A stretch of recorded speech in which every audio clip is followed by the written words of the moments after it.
All right, we'll kick this off. Welcome to the Koochiching County Board of Commissioners regular meeting for Tuesday, August 12, 2025. Would you help me open with the Pledge of Allegiance?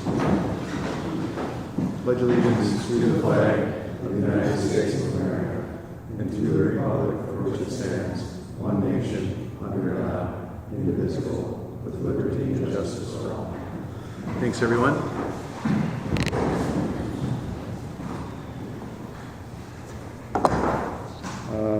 First order of business under county business is to approve the proposed agenda with additions and or deletions. We have one addition under human resources that we will add as item D. Everybody should have that extra information. And is there any other additions or deletions? None? Okay, with that, Chair would accept the motion of the agenda with that addition. I'll make the motion. Thank you, Commissioner Roach. I'll second. Thank you, Commissioner McIntyre. Any discussion on the agenda? Hearing none, I'll call the question. All those in favor signify by saying aye. Aye. Aye. Opposed? And motion carries.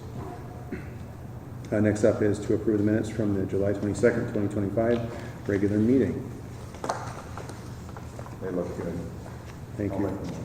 Thank you, Commissioner McIntyre. I'll second it. Thank you, Commissioner Roach. Any discussion on the minutes? Hearing none, I'll call the question. All those in favor signify by saying aye. Aye. Aye. Opposed? And motion carries. Next up is financial business. Chair would accept the motion for items A, B, C, and D today. A being approved July summarized payment listing. B, approved July payroll, ACH vendor payments. C, approved courthouse claims. And D, approved highway claims.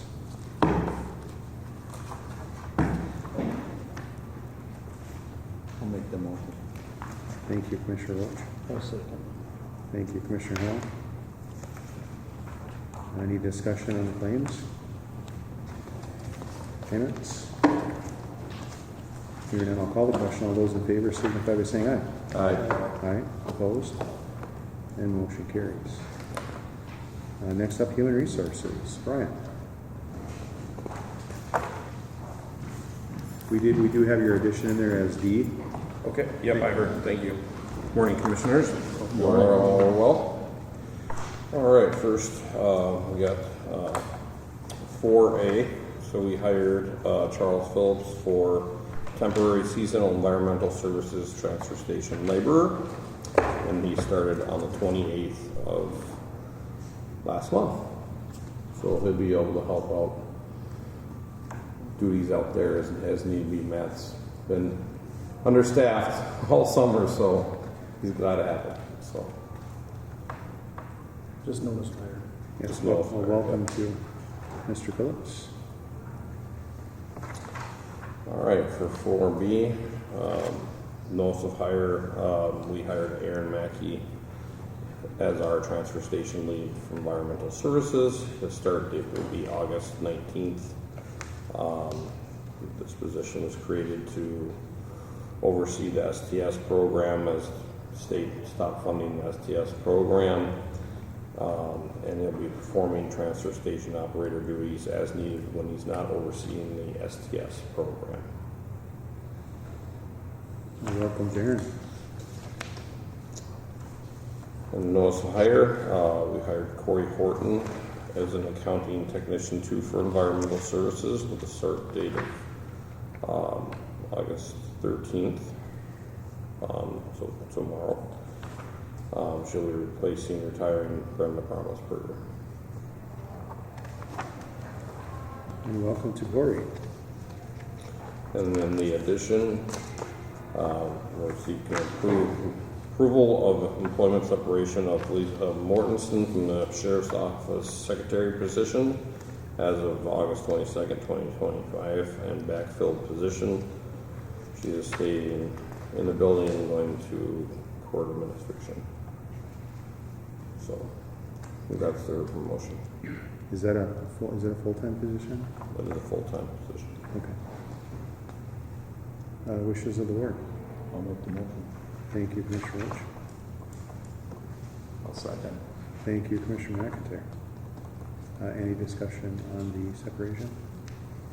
Well, thanks to Lisa and glad to be staying around the area anyway, so. Yes. Around the building at least, so thanks. Sad to see her leave sheriff's office, but they gained a good addition in court, so Good. There you go. that's all I have for you, John. All right, thank you. Any discussion on the separation?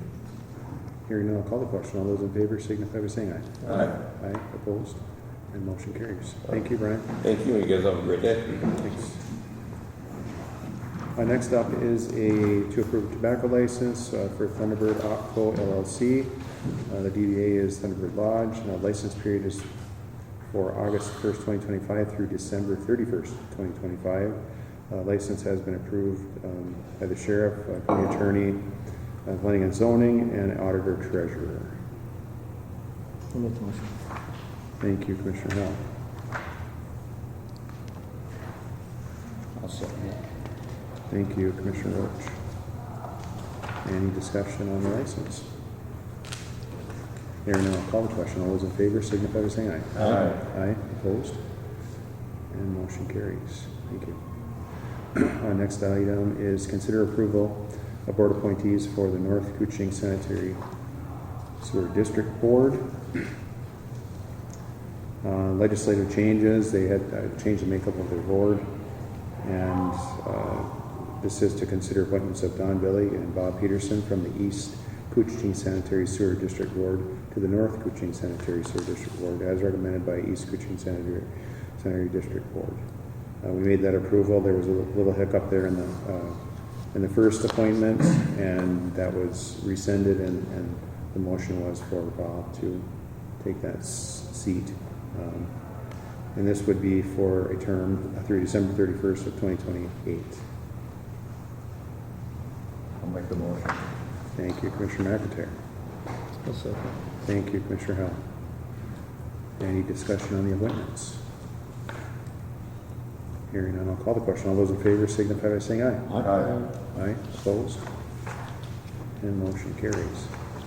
Next item is to approve changes to dental, supplemental health plans, and implement PFML. And I will let Administrator Cole. Sure. A few months ago, we received notice from Dearborn Dental that they would not be serving us anymore in 2026. I think they're sunsetting their dental insurance program. Over the years, they've not seen any increases, but we've also seen the service and support decline as well. And so they're just kind of getting out of the business. So we asked Integrity, our voluntary benefit broker, to go out for RFP. Administration and the insurance committee reviewed the RFP. There's some information in your packet, I think, on dental. So MetLife is being recommended. They extended an 11% increase starting in 2026. Our Dearborn rates were extremely low, even for the market. So, and then they said that cap 27, 28 at a max of 7%. Not that it will be 7, but no more than 7. We also, through the process, we use Cigna for all of our other voluntary health benefits, and we wanted to kind of align that for better service. So we're going to be recommending the switch from Cigna to MetLife. And then finally, with the state paid family medical leave going into effect 1/1 of 2026, there's either the state plan or employers are able to opt out and go on a private plan so long as the plan meets the state requirements. We were a group of many counties and cities that went out for RFP this spring.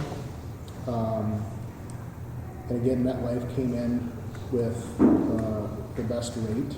So their rate or premium for the paid family medical leave is 0.79%, and that is to be split by 50% from the county and 50% from each employee. And that's compared to the state's rate of 0.88%. MetLife also offered a two-year rate guarantee where the state can adjust it annually. There's a slight cost to opt out of the state program. They told us it was $500 to opt out, but the savings that we'll gain is, that not only the county will gain, but also employees will gain, exceeds that $500. So, again, we ran this past the insurance committee. The insurance committee is recommending this. So just asking board approval to switch dental and supplemental health insurance from Dearborn and Cigna to MetLife, in addition to hiring MetLife as our paid family medical leave administrator.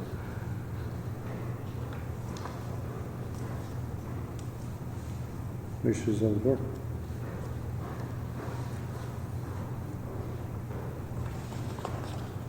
I'll make the motion. Thank you, Commissioner Roach. I'll second. Thank you, Commissioner McIntyre. Just one question. Could you explain the paid family medical leave? That's a required, Yeah, the legislature put it into effect a couple of years ago. Basically, those that are off for a certified medical reason will now be eligible to be paid a percentage of their wage when they're on leave. Therefore, there needs to be a premium assessed to pay out those benefits. And it's a tiered payout, so it just depends on how much you make. Lower earning positions will get a higher percentage of their wage. Higher earning people get a smaller percentage of their wage. So there's a tiered system in there. So it kind of combines like a FMLA protection, job protection with an unemployment type benefit. So it was required.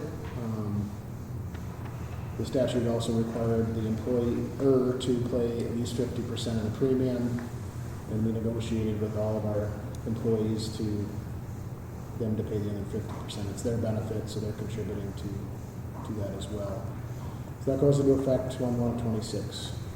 so We'll start- that's contractual as well on the other half. Contractual as well, correct. All right. Any other discussion? All right, we have a first and a second. If there's no other discussion, I'll call the question. All those in favor signify by saying aye. Aye. Aye. Opposed? And motion carries. The next item is consider a letter of support for SkyWest Airlines to continue as essential air service carrier for international calls.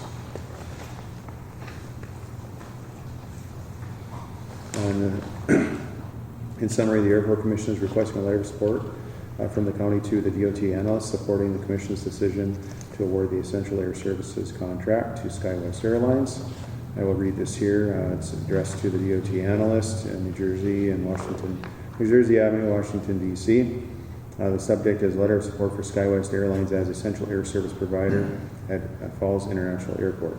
To whom it may concern, on behalf of the Koochiching County Board of Commissioners, we write to express our full support for the International Falls Koochiching County Airport Commission's selection of SkyWest Airlines to continue serving as the essential air service carrier for Falls International Airport in International Falls, Minnesota. Falls International Airport is a critical transportation hub for northern Minnesota and plays an essential role in supporting the region's economy, vitality, accessibility, and overall quality of life. Reliable air service is not just a convenience, it is a necessity for our businesses, healthcare services, and residents. SkyWest Airlines has consistently demonstrated the capacity to deliver dependable and efficient service, connecting our rural community to larger markets and ensuring that the region remains competitive and connected. Their continued partnership reinforces the airport's strategic importance and supports broader regional development efforts. We strongly urge the Department of Transportation to approve the continued designation of SkyWest Airlines as the EAS provider for Falls International Airport. The County Board stands ready to support this partnership in every way possible to ensure sustainable and high-quality air service for our community. Thank you for your consideration and your commitment to rural air connectivity. Sincerely. And that's what and I'm sure that you discussed it as like a We did.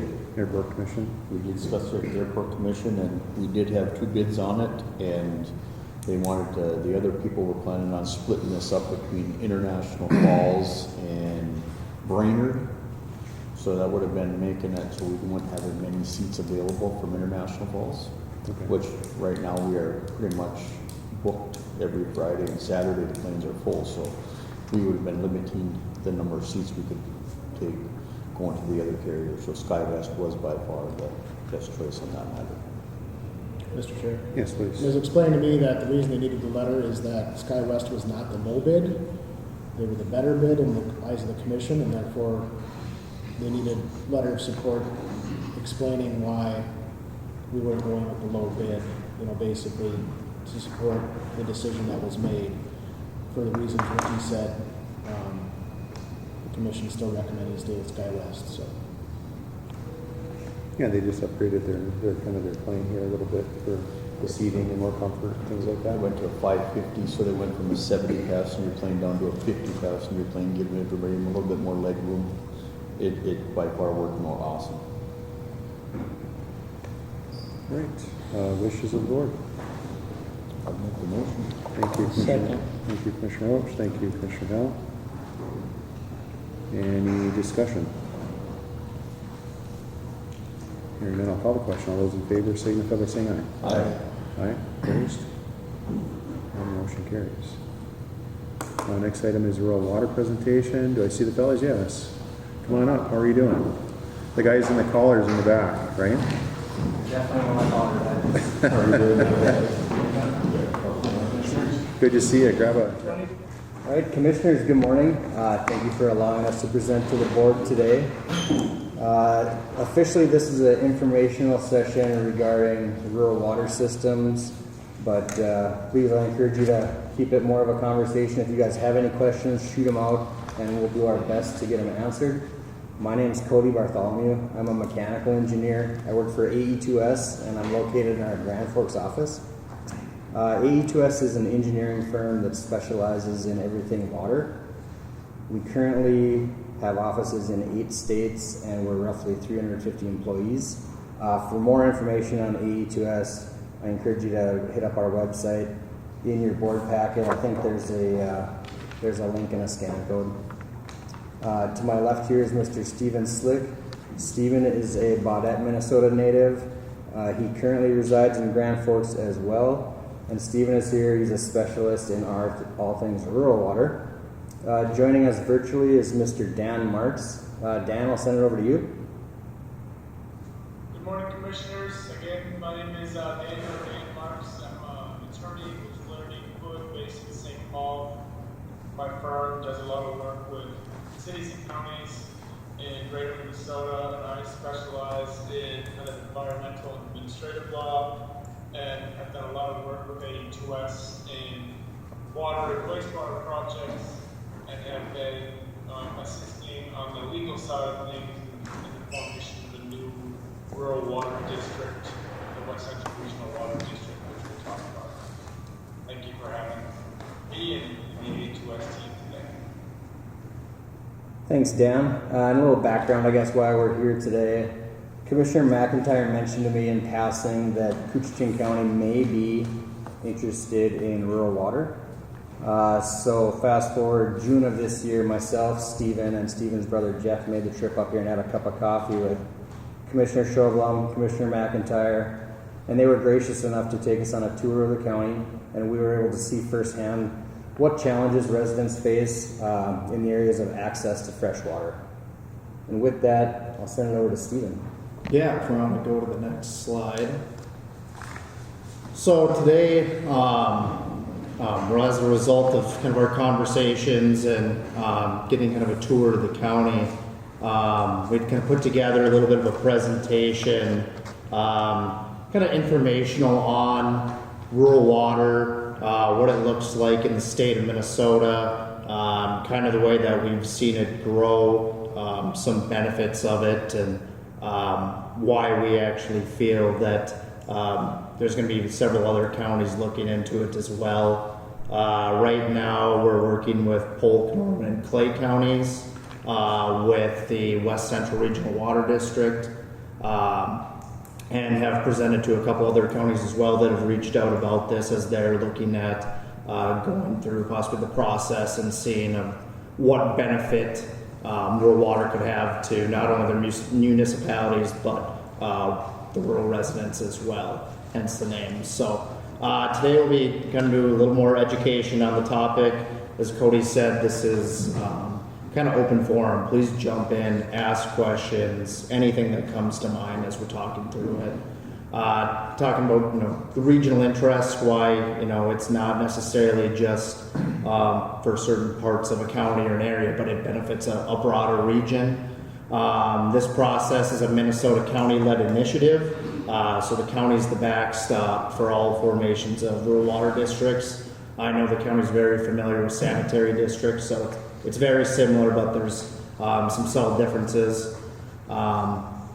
As you're going around the state, there's kind of the concerns about water quality, quantity, emerging contaminants like PFAS, manganese, and coupled with aging infrastructure and infrastructure that can't handle that type of water quality, comes with increased costs. And how do you find a way to spread that cost out and make it as affordable as possible to those that are within the region?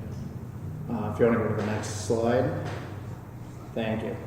So for those of you who don't know, rural water and regional water, they're very interchangeable. Back in the 50s and 60s, these districts came about called rural water districts. Now, as time has passed, you're seeing these smaller rural water districts become regional water districts, not only serving rural residents, but cities as well. Seeing the economies of scale as these districts develop. So it's very comparable to city water, where you'll have a centralized water treatment source and pipelines that go to each residence, and pumping stations or storage along the way as needed.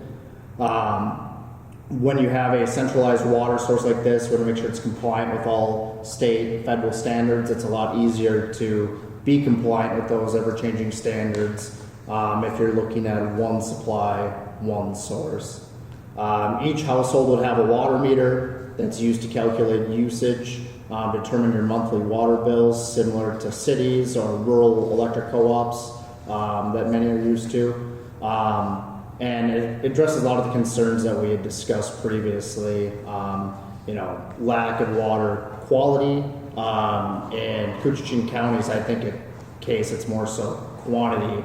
As we did our tour around the county, being from Badette, I never realized how many folks had to haul water here. That was shocking to me. My in-laws are in town here, and I come, once every 3 months, and I never even thought about it, never noticed it. And now after we had gone through our tour, it's extremely prevalent, and we'd seen that very frequently in the Dakotas.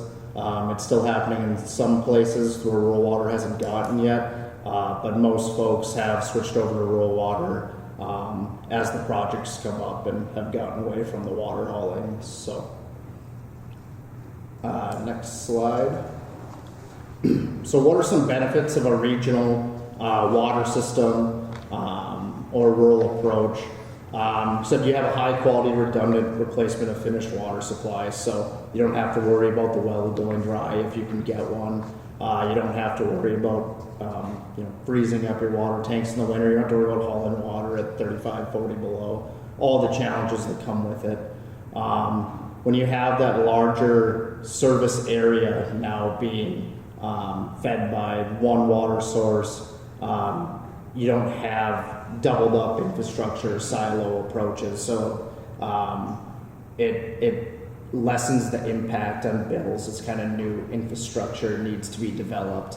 O&M replacements spread across wider population. One thing about kind of rural and regional water too is you don't have the maintenance of a well. What happens is we're putting in a lot of what's called poly pipe or HDPE. As soon as that pipe goes in the ground, you're looking at a 100-year lifespan. You don't see leaks, pull aparts like you see in PVC as frequently. Where we'll see challenges is sometimes at the joints or valves, but even now a lot of that technology has changed where it's all fused one system. So we've seen many less breaks as we've developed new projects, new technologies come out over the years. And it's a long-standing concept. This came about in the 50s and 60s, as I mentioned earlier, primarily to serve the rural farmsteads in the Midwest. And as you'll see a little bit further in the presentation, you'll see how the concept has grown, taken off. We're seeing those 7, 8, 9 small rural water systems becoming large systems, sharing administrative duties, operators, all of those things. Seeing just the true benefit of regionalization. Next slide.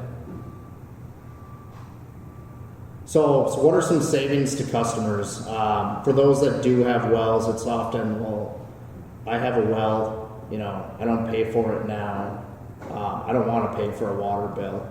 But often what we come across in, especially rural Minnesota, a lot of water softeners, a lot of in-house RO systems, and all of those things come with a cost. Operating, maintaining your own well. Just in that case, you're looking at $5 to $10 a month savings in salt that we see. At least $25 a month savings in water softener rental. That was even an older quote from Culligan. $10 to $20 savings monthly per inline filters when you average it all out. The big one, the inherent one, is reduced need to replace water heaters, stained appliances. We see a lot of longevity in appliances long term that are added savings as well. And then we see large benefit in agricultural operations coming from the Red River Valley. On the North Dakota side, all of the farmers that are spraying, they actually go to rural water primarily because less need for chemicals, less clogs in their spraying equipment, just less use for surfactants and other agricultural additives.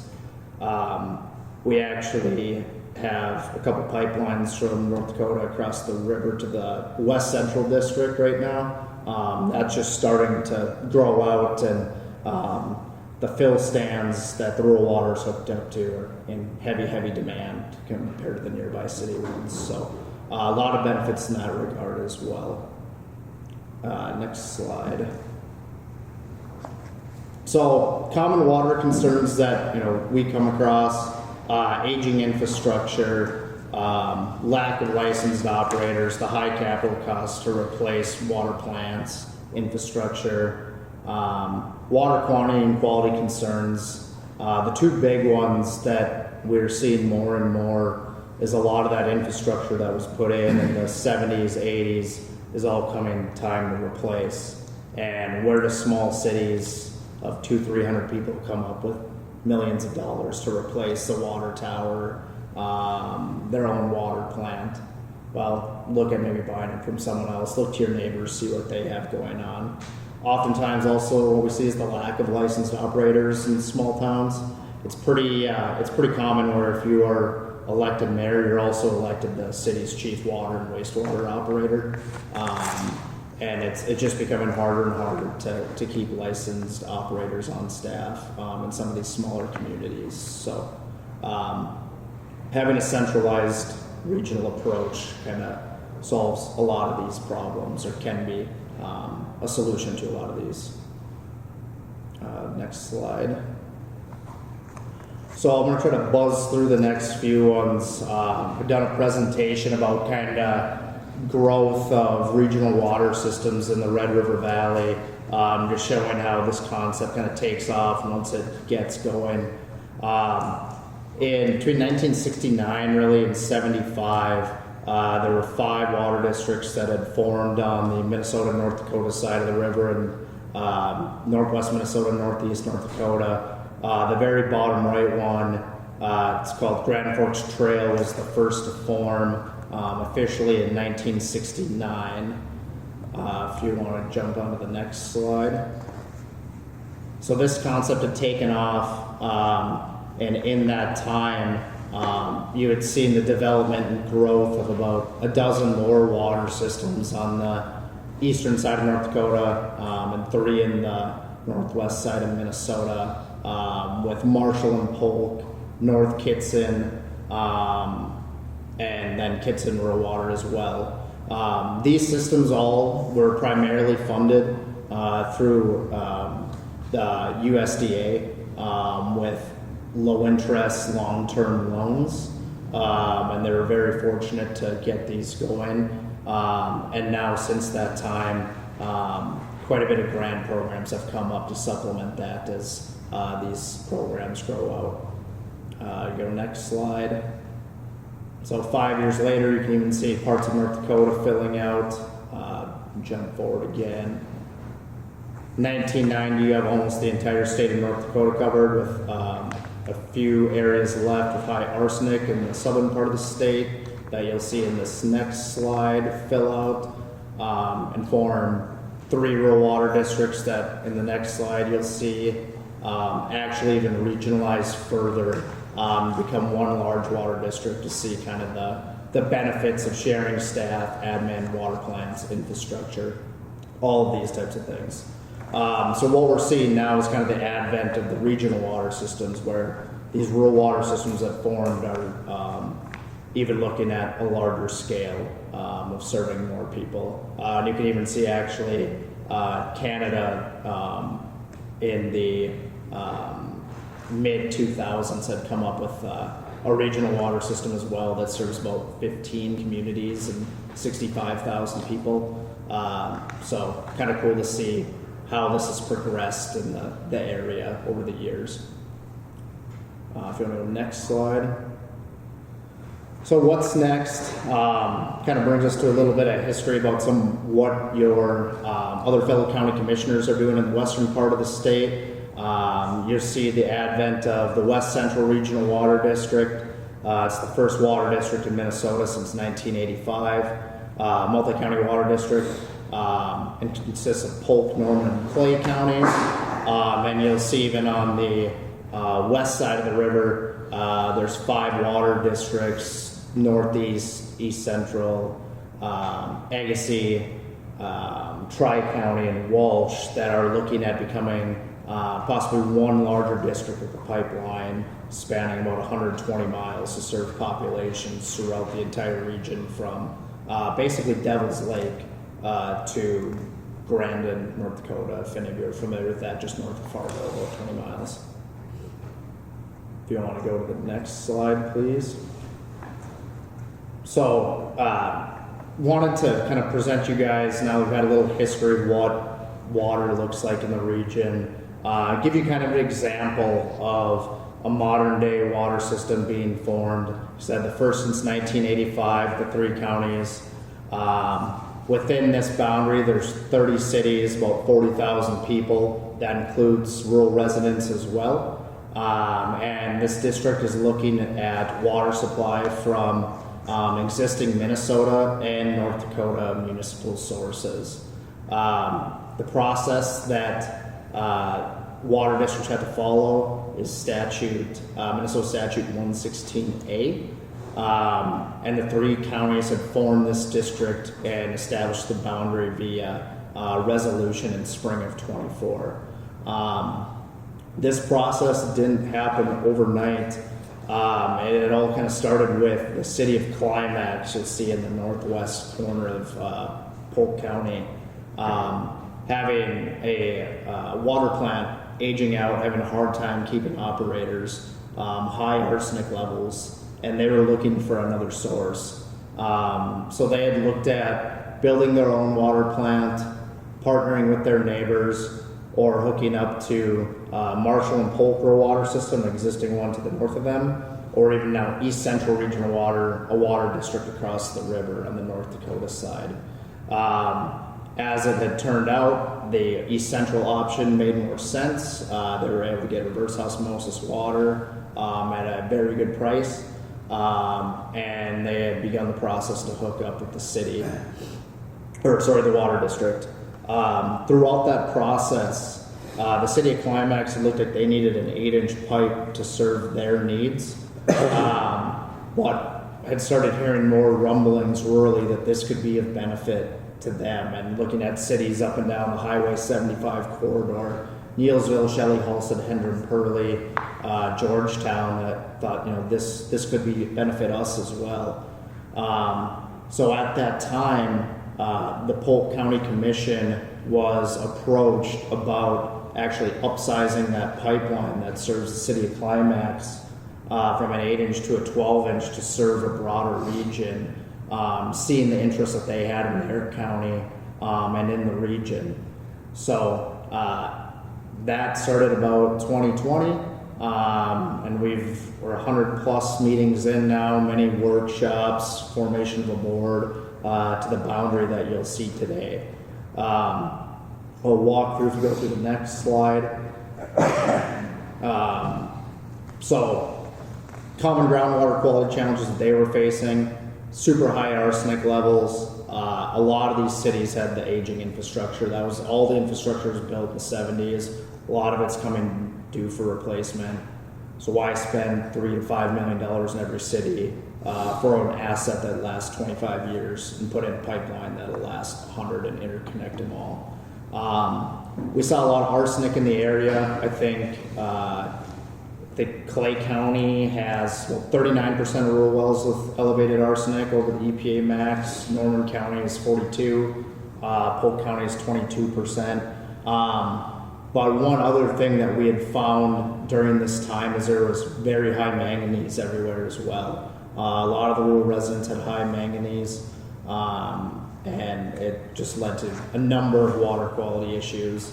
And on top of that, people just didn't want hard, rusty water. There was just the aesthetic piece of it as well. So I want to go to the next slide. So as we talked about the project conception, it's taken a long time to get to this point. You had that project conception, 2019, 2020, going to that climax area. Following subsequent meetings, the concept had gotten even larger, spreading to just areas of Polk and Norman County. By summer of 2022, the project area had grown into the northern townships of Clay, the western half of Norman, and the southwest corner of Polk County. If you want to go to the next slide. Following kind of the project interest area, we had the counties initially enter and pass resolutions to start the process of Minnesota Statute 116A. So within that process, they had to be a boundary delineated on where they wanted this district to exist. In fall of 2022, you can see Polk and Norman County had passed those initial boundaries.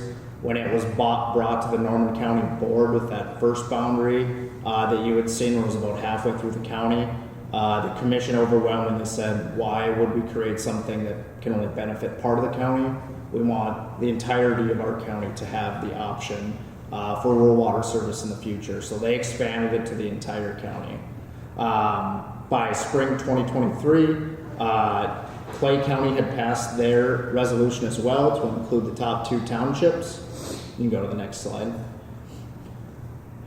At this point, a steering committee was formed officially with county commissioners, local representatives, rural users saying to kind of vet this process out. Summer 2023, Clay County decided they wanted all of their county, excluding the areas served by Moorhead. Fall of 23, you can see that Polk County wanted the rest of their county in it that wasn't served by Marshall and Polk water system already. And then today you can see our final boundary with just the big chunk taken out of it is the ETA area of Moorhead and Dilworth. So that took about, I just tallied it up, we're going through the process, the final survey and the core process now. There's probably about 75 local meetings at that stage to get it to there. So a lot of user outreach, input, public hearings, just to get everybody in the know and on board with kind of what's coming and what the concept was. If you want to go to the next slide. So what you'll see here, some of you may recognize some fellow county commissioners, county engineers. There's even some rural mayors, like I said, rural representatives, had formed a steering committee that eventually became the board of directors. Now this district based their governance structure, which I think is the most important piece in setting any of this up, of a 9-member board based on proportionate population within the service area. So what that consisted of was 4 representatives from Polk County, 3 from Clay County, and 2 from Norman County. Polk County has 2 commissioners that sit on the board of directors. Norman County has 1 commissioner. Clay County has 2 commissioners, and the others are just additional appointees from the county boards. Similar to sanitary districts, what will happen is you'll hit your term, you come back to the board for reappointment to the West Central or Rural Water District Board. If you want to go to the next slide. So what this district is looking at for a proposed improvement as we're going through the 116A process, developing the system into 5 zones based on available water sources. A lot of this comes to the heavy kind of engineering piece of it, where we're looking at water sources from all over the region. We met with 12 different water sources on the Minnesota and North Dakota side of the border this last year to identify what they had for treatment, water source, long-term needs, kind of all of this to set this district up for kind of long-term success. What we have come up with and is into the final engineering report, we're looking at long-term water sources for this district from East Central Regional Water District, Fargo, Boston, possibly Barnesville and Hawley in times as well.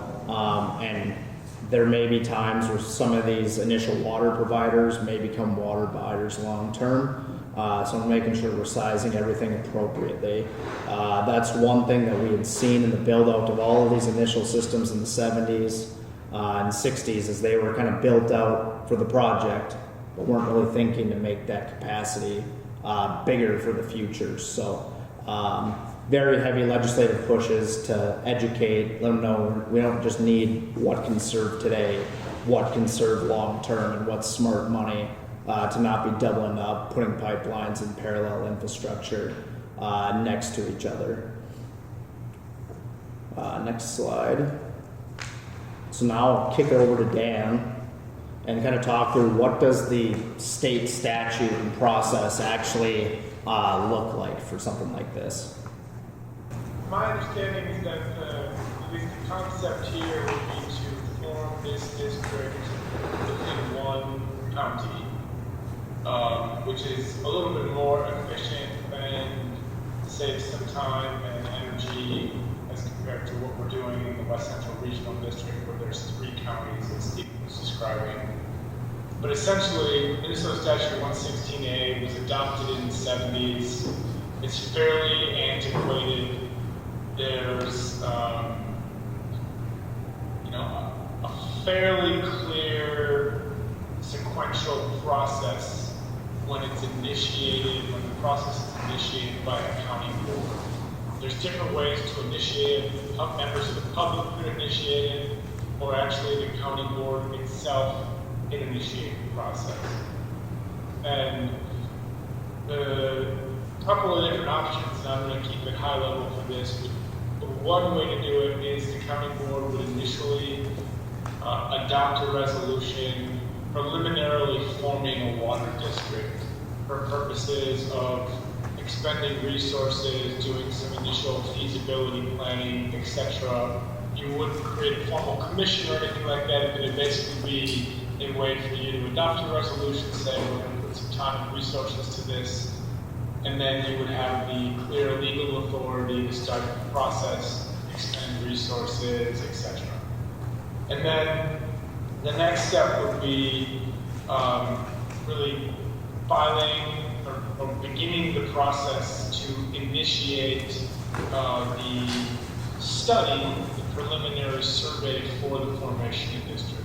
The board would hire or appoint an engineer to conduct what the statute calls a preliminary survey. And this is just kind of an initial high-level study We can share the one that E2 West did in the West Central Regional approach, where it's basically, I think in that case, it was, a 20-page document. The statute doesn't say exactly what it needs to be. It could be simple, but it's just a high-level concept. Is this needed? Is this feasible? What are some potential water sources? They kind of generally scope out what the project would be, what the boundaries of the service area would be, potentially, to put enough information before the board and then the public to be able to have the first public hearing on it. So then, once that preliminary survey is complete, then the board would need to notice and hold a public hearing. And depending upon the scope of the district, would kind of control where the notices would need to go. You'd hold a first preliminary public hearing to look at the preliminary survey, to provide input, to receive input from the public, and then for the board to make a decision whether there was enough of a there for the project to move forward to a more comprehensive engineering survey for the project. And so that first public hearing, you hold it, assuming that everything looks good, then the board would then order the engineer for the project to make a more detailed survey, including, and there's some, wiggle room here, but including potentially furnishing plans and specifications for the proposed improvement, cost estimate, that kind of thing. Now, in the West Central Regional case, for the more detailed survey, we're not doing full plans and specs and things like that, because obviously that is very expensive. It's a lot of engineering time. We're basically doing more of a master planning document that really goes into detail what the project would be, what its phases would be, provide, more detailed cost estimates, construction timelines, much more detail. And then once that project, that more detailed survey was done, you would then have another hearing potentially, where you would notice anybody who knew that was going to be within that more detailed survey.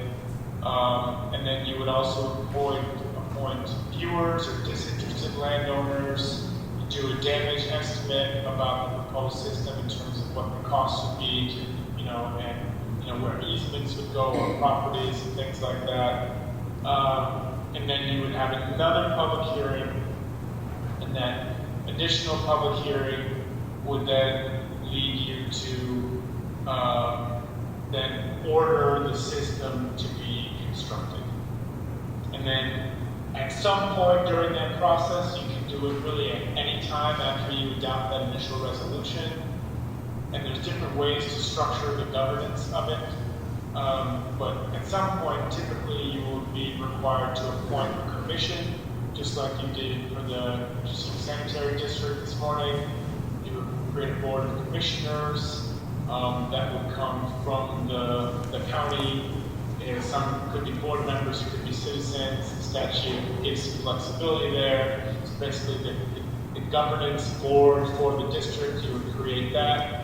At some point during this process, you could do it sooner rather than later. There's flexibility as to when you actually want to create the district commission. And then the board for the district would then take legal responsibility for operating the district. The county itself serves as kind of the legal and financial backstop, but at some point, the board itself becomes relatively independent, depending on how you structure it. Has assessment authority, it can approve contracts, it can receive grants, it can go after state, financing for water infrastructure, all of that. So basically, at a high level, the process begins kind of with an initial resolution, preliminary survey, a public hearing, a more detailed survey, and then one final public hearing. And then if you are going to use assessments to fund it, that has to go through the assessment process. The one that we're doing, West Central Regional Water District, we're using, basically, at this point, state and federal grant money with some local match dollars, and the plan is to not use assessments. It's more of a modern rural water kind of pay-as-you-go project, so you're not assessing people for it. But if they want to hook up, it's voluntary, they can buy in. And then essentially, like the sanitary district board, you create a separate government entity. There's ways for the county to maintain some control, authority, and management over that. There's flexibility about how you structure it. But that's the high-level process. Preliminary survey, notice, hearing, a more detailed survey, notice, public hearing, and then order for construction, and then beginning the project. And obviously, there's a lot more steps in between there in terms of finding resources and getting it all done. But this is a much simpler process if it's just one county. If it's multiple counties, you have to go to the district court and administered by a judge. Any questions? A high-level overview. Happy to answer any kind of,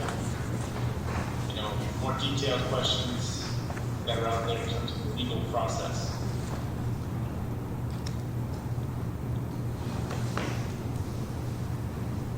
Thanks, Dan.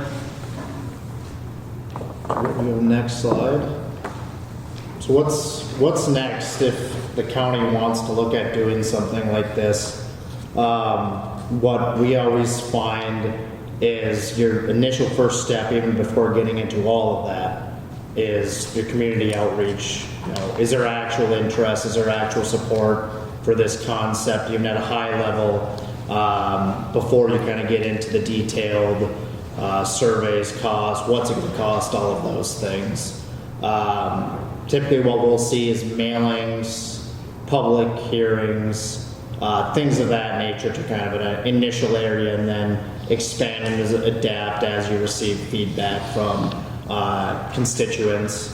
Simultaneously with that, you need to engage with your other local regional water providers, municipalities, kind of let them know what's going on, let the county, or let them know what, you're maybe looking at a high level. Just extreme transparency with these processes, can't encourage it enough. It's can be a lengthy process. It's just good to keep everyone in the know right off the bat. Following that, you would enter the 116A process. If the results pointed to, yes, we have interest, yes, this could be of benefit to the county. At that stage, you would look at appointment of your legal counsel and your engineering team. As Dan mentioned, you'd go through that preliminary survey, preliminary hearing, probably have maybe a steering committee formed to kind of usher that process as you look at all the options for governance. You cannot get enough public input into the development of these, both for funding purposes as well as prioritization of development of infrastructure. Through this process, just like you've maybe seen in the West Central District, you might see a refinement of district boundaries, and adoptions of resolutions, whether it be of the county resolutions for the boundary refinement, but you also may see municipalities, townships passing resolutions of support for a project like this, or even local industry helps a lot. Finally, now you'd have order of the final engineering survey, cost estimates and phasing plan, and a final public hearing to approve formation and authorize the district creation. If you want to go next steps, or next slide, sorry. Also throughout this time, kind of on a parallel path, there's the actual, legal process, but there's the practical, how do we build this thing? Infrastructure isn't cheap. At that point, you want to make sure you can gather as many stakeholders as possible to provide support letters, engage in MOUs, development agreements, things of that nature. And you cannot reach out to your local legislators enough, both on a state and federal level. This West Central District's down at the Minnesota Capitol a lot, having their representatives come in and senators but also has been fortunate enough to receive federal earmarks pushed forward by Senator Klobuchar, Senator Smith, and Representative Fishbach. We actually had Senator Klobuchar and Halstead last spring with the passage of those earmarks, and that district is also in for 3 or 4 more now if they make it to the final federal budget. So constant engagement with your elected officials while simultaneously maintaining local engagement with your residents. These things take time. They don't build overnight. There's a lot of checks and balances. Some people may want the water now, but it's a long process to get there. So keep everyone in the loop of what's going on. Publications, quarterly, annually, whatever you can do.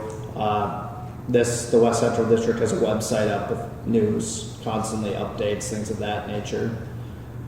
While going through that, you really get into your final planning and designing phases once you kind of have a funding plan in place, finalize your legal formation simultaneously, and what we're looking at, especially in a lot of these rural water districts, is you have to construct in phases. It's pretty hard to get, $10, $20, $30 million earmark, so build as much as you can while you can get manageable chunks bit off in the funding packages. So oftentimes what we see when the formation of these rural and regional districts, you're going to be applying in the funding pools every single year, every biennium, depending on your source, and developing projects constantly until you have a full build out. And even when you think you have a full build out, something comes up and an industry comes in or whatever, and it changes the plans and you're doing more again. So it's a process,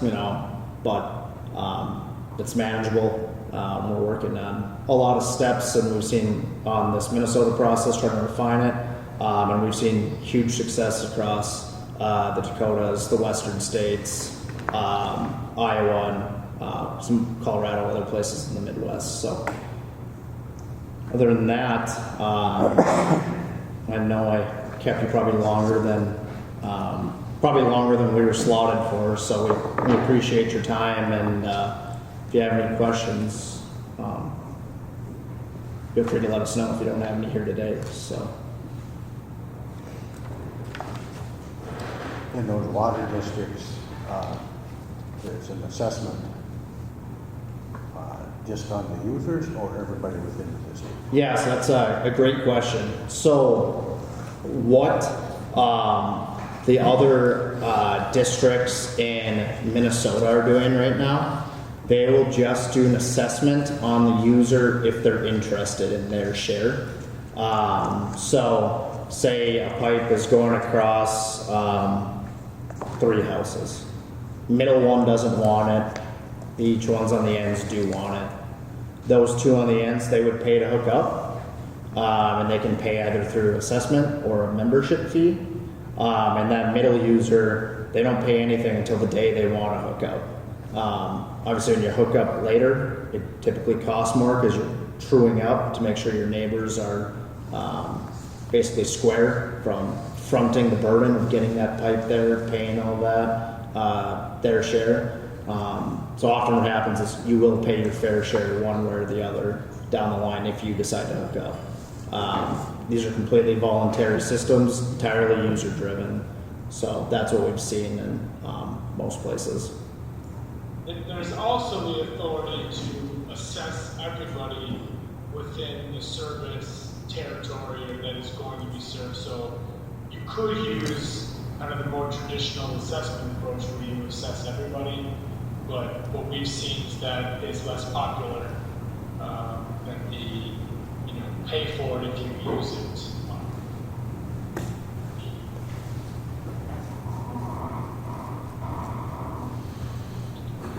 Any other thoughts, questions? That was great. That was a great presentation. So, and I really appreciate you reaching out. I know there's been discussions over the years, and I know the timing has to be right, and people have to want it too. And I think that there may be some type of a need out there where, and like you said, there's less people hauling. One of the things that wasn't mentioned, there may be people that are grabbing out of the lake as well, and treating and stuff like that, which those systems get a little bit finicky to a certain extent. So Any other thoughts?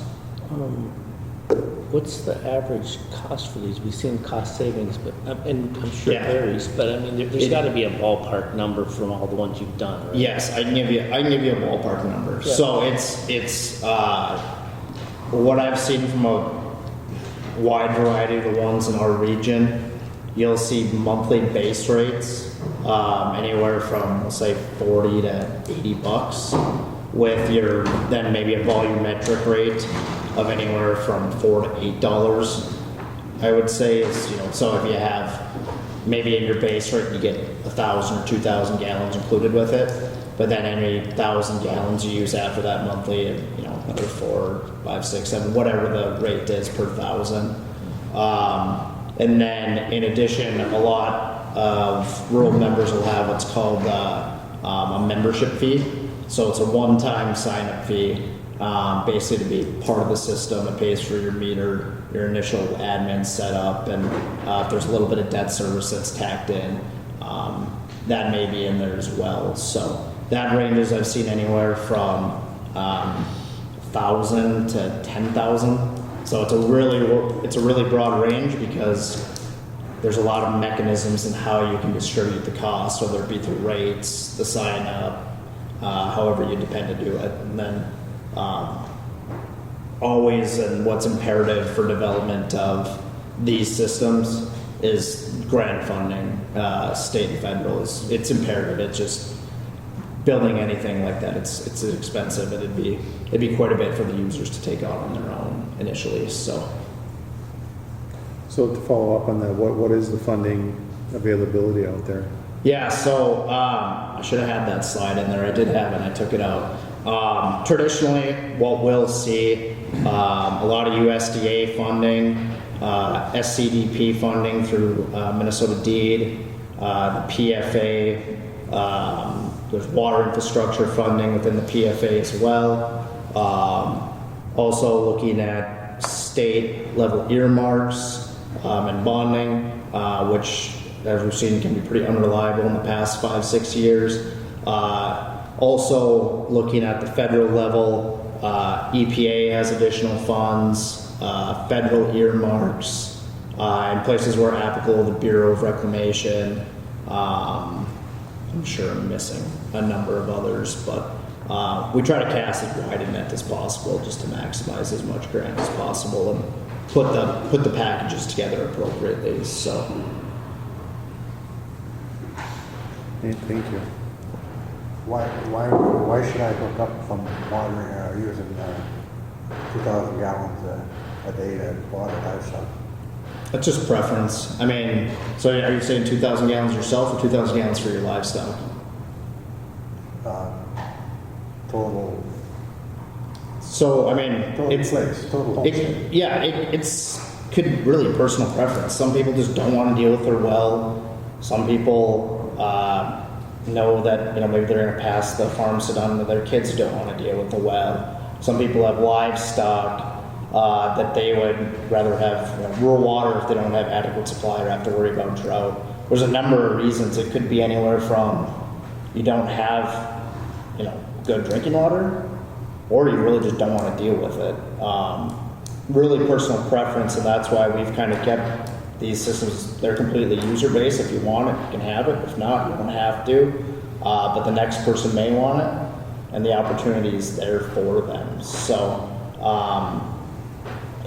we often see when we're starting kind of the projects, when we develop these projects, you try to look for 200, 300, 400 users at a time to make it economical to build out the project, right? And by the time you do all the canvassing, all the hearings, all the noticing you need to do, mailings, and the plow starts going in the ground, plow is where we're at. Call them plow chasers. That number in the project usually doubles when they're digging in the pipeline in your front door and say, well, it's here. Maybe I'll, you know, pay to hook up, and maybe I won't use it. Maybe it'll sit in the yard, but I have the option if I need it. So.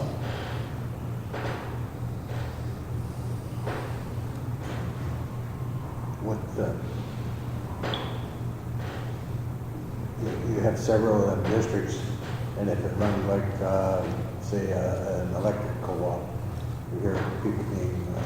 without power for 2, 3, 4. Yeah, so, good, Power is easier to be without the water. yeah, power's a lot easier to be without water. So what we have, so I mentioned a lot of the pipeline that goes in the ground now, it's poly pipe, very resistant to just natural breaking. To repair, it's generally easy too. I don't know if you guys saw in the news the other day, but so the city of Shelley had a large elevator fire this last week. They ran out of water. They're not under water yet. They're on their own. Ran out of water. Tower went dry. Went to negative pressure. Now they're under a boil order. And all the bulk of the water that came to that fire was actually from rural water connections into Minnesota from the North Dakota side, and through a roundabout way, rural water from American Crystal Sugar on the North Dakota side. So we find it very reliable. But breaks do happen. The nice thing is they're generally really easy to fix.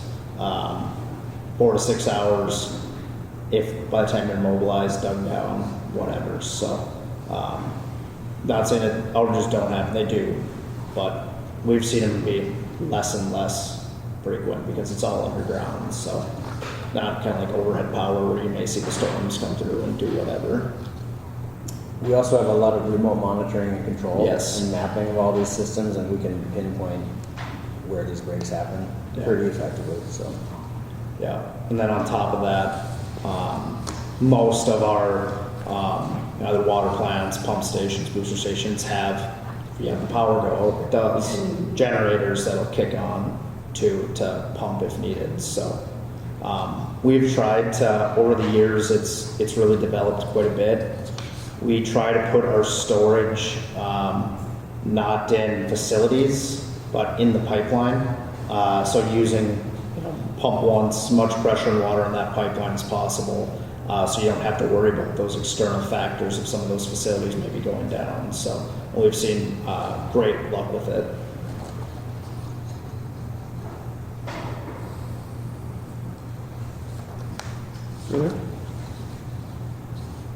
well, again, thank you guys for your time this morning.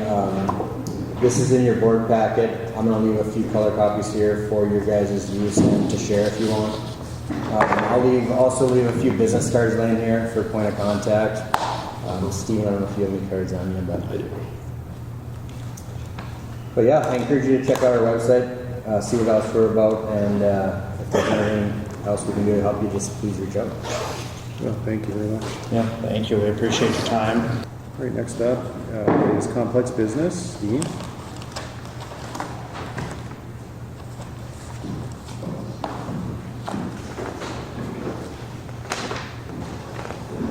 Hi, everybody. Morning.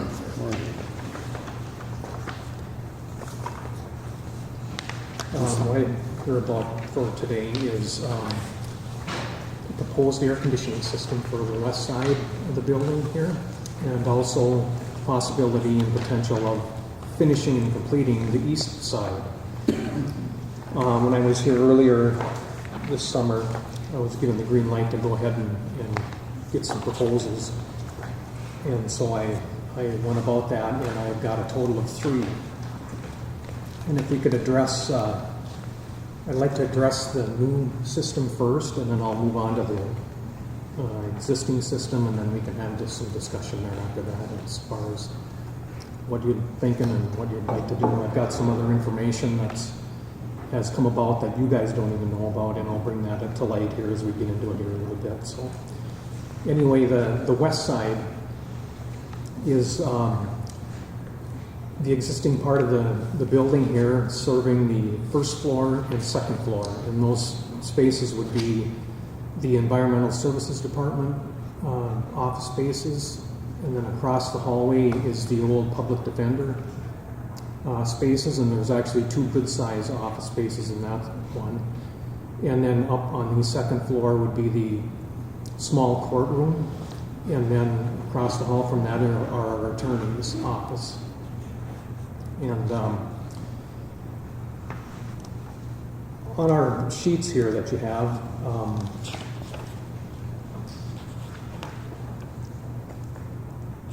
This system would be the same like we have existing right now on the east side. It's a VRV system. The unit would be located right out here down on the ground there next to the law enforcement center equipment there. And it's the same principle. It's a high volume refrigerant system, and then inside these spaces that need to be air conditioned, they just have a simple small box that hangs on the wall. I'm thinking, seen a lot of these evaporator systems and things like that. They're air conditioning deal. On these quotes, I'm going to turn your attention to these now. I'll take the first one, Johnson Controls. On all these quotes, there is no wiring involved, or no wiring to these quotes. There's no concrete slab, or possibly the controller that runs the units. Only because the system that I did with MP&L on the east side, the contractors lined everything up, but then they put a big price on the wiring to their benefit, if you will. And so I thought I'd hold that wiring system out, and then I'll line up the wiring to help conserve a few dollars, so that the county doesn't have to pay that up price on some of the things. As far as the concrete slab for the unit outside, I did the last one over there. Jeff and I did. However, I'd keep that open to the possibility of somebody doing that. But worst case scenario, I did the other one. I could do this one too if we had to do that. And I allowed just an idea of about $3,000 to do that if we hired somebody to do it. The wiring on the old system, that was right around $11,000, and so I was allowing at least about 12 to 15 on this system here. So it should fall right in that area there. So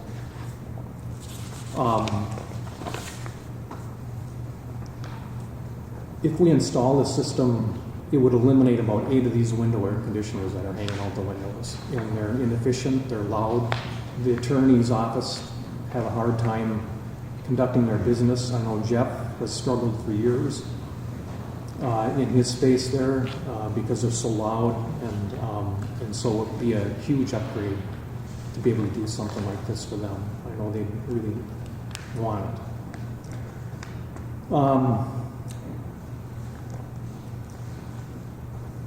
As far as the new system goes, I'll turn your attention to the Johnson Controls at this point. They're at $141,245 for this, and then I know that you guys have had an opportunity to look at all the information here with it. I've done work with Johnson Controls in the past. They do a nice job for you, and they would in this case too. Their total price of both systems is $254,515, of which $141,245 is the new system. Okay. So just to clarify, the 141 is just for the west side? Just for the west side, correct. And then the other one is to finish both? Yes. West and east? Yeah, and I'll address the, well, as long as I'm going to each one of them here, I'll put them both out there. Also, to do the east side,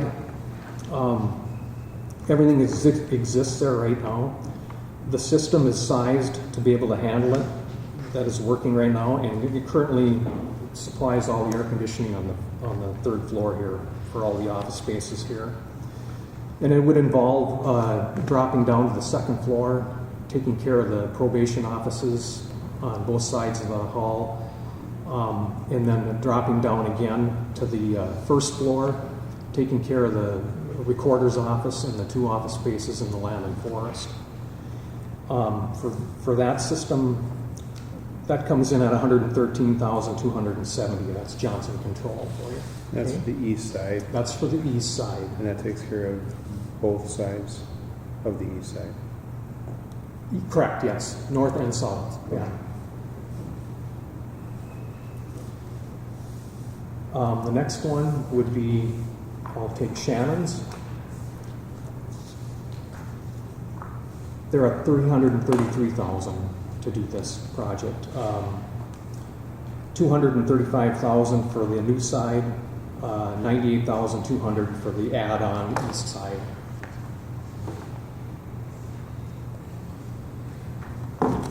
Next one I'll take, the final one that we have. This is from Lem's Electric Heating and Cooling. Their total,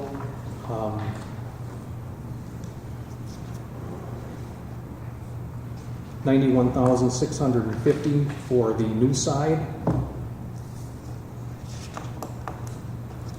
$81,000 for the east side. This is all spec'd with Daikin equipment. I wanted it all the same. That's what we have on the other side, and so to start to intermix with other brands and things like that, I didn't think it would be a wise thing to do. So Daikin equipment has been spec'd here for all these systems.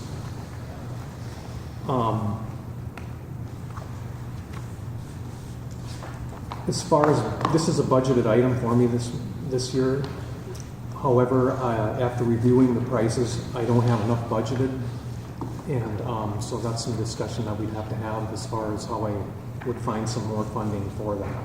What is your current budget amount? $93,000. I've got a couple of one spot I could wrangle about $18,500 out of it in order to give us a little extra if we need to do that. Outside of that, it would be up to the commissioners to help us find some cash to be able to do it if we're going to proceed to move ahead with it. Outside of that, I can't think of. So the above and beyond, like the electrical and things like that, what about, how much about that would be? Electric is going to be anywhere from, I'm thinking it'll land right in about 12 to 15,000. 12 to 15,000. The last one I did was 10, about 11 something. Is that for everything? Is that for the east and the west side you're figuring?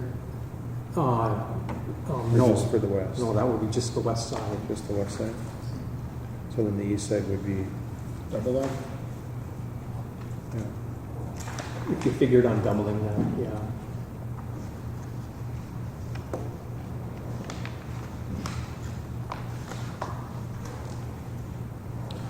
What's the efficiency difference, you think, between the window to the split fact type deal?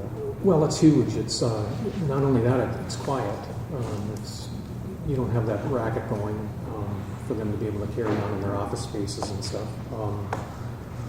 Better efficiency, yeah, with a larger unit. They're all designed nowadays for energy conservation and stuff like that. So. Did they talk about economies of scale by doing both sides at once versus not? I mean, if we split it up, would it cost more the second time around? No, I didn't. I guess I didn't ask that. Yeah, this was all set up. We're going to do the west side, and then I was asked by the board to, as long as there was going to be somebody on site, if I could get some information on finishing that system there. So that's how that came about. Now here's the kicker to the deal. I also found out that this equipment nowadays, they're beginning to change the refrigerant in it. And so therefore, they're going to be phasing out of the 410A, moving into this R32A, or R32 I think it is. And so that kind of puts a little pressure on us to consider doing the east side as well. Because eventually over time, they're not going to make the equipment anymore, and then you'd be forced to do something else. So, and right now the system is sitting over there sized and ready to go for it. So that's something to consider.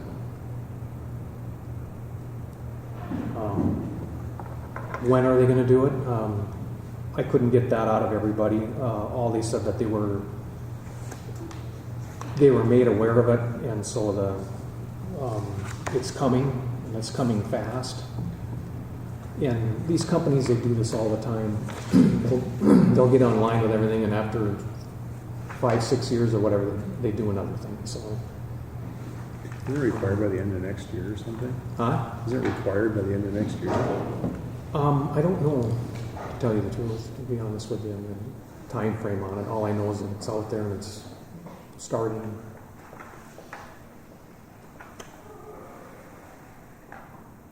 That the LEM bid, LEMS, Yeah, it's apples to apples to the others, and it's considerably lower.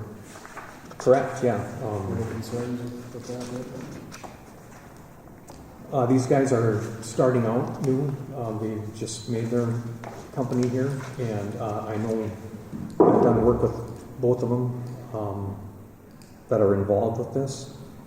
And I guess I wouldn't have any issues with them being on the property.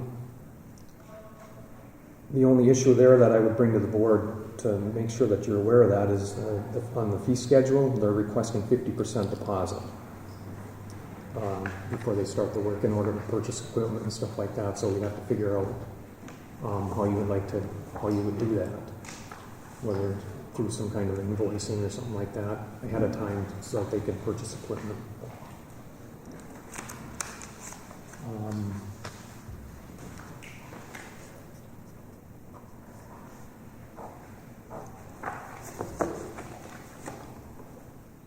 Outside of that, I think that's about all I would have, other than the fact that I want to make sure that you understand that there's no wiring in any of these. And so that we'd have to come up with an additional 15 for the wiring. And Probably 30 for both sides. yeah, just to be safe. So if I have the figures right, Johnson would be out the door with concrete and wiring at 287, or approximately 287. Shannon's at 366, and LEM at 205, approximately. Yeah. And you've got 93 in the budget.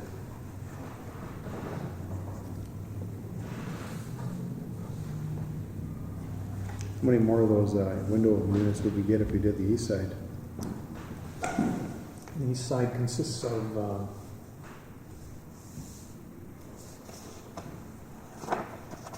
7. So 15, 12.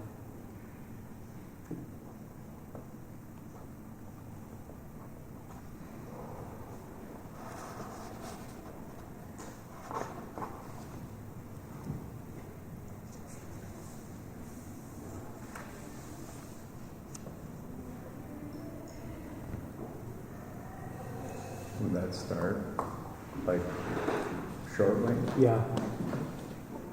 If we were to go ahead with the project today, I would make a phone call right away to get we're approaching the end. It took me a while to get these bids out. I started on this back in March, and I did I had Range Cornice up here looking, and others talking on the phone, and I settled out with 3 of them. So. Numerous few other phone calls around, and they weren't interested, and so that's how I ended up with the 3 ones. How are you on your budget so far this year? Where are you at for expenditures and things? Are you at? I'm right in there, yeah. I'm right there. I was going to bring up the fact that I could pull another 18.5 out of the court system and forego the installation of the IT air conditioning for that IT closet there that's on the end of the courtroom, and swing that funding over here to help us out a bit.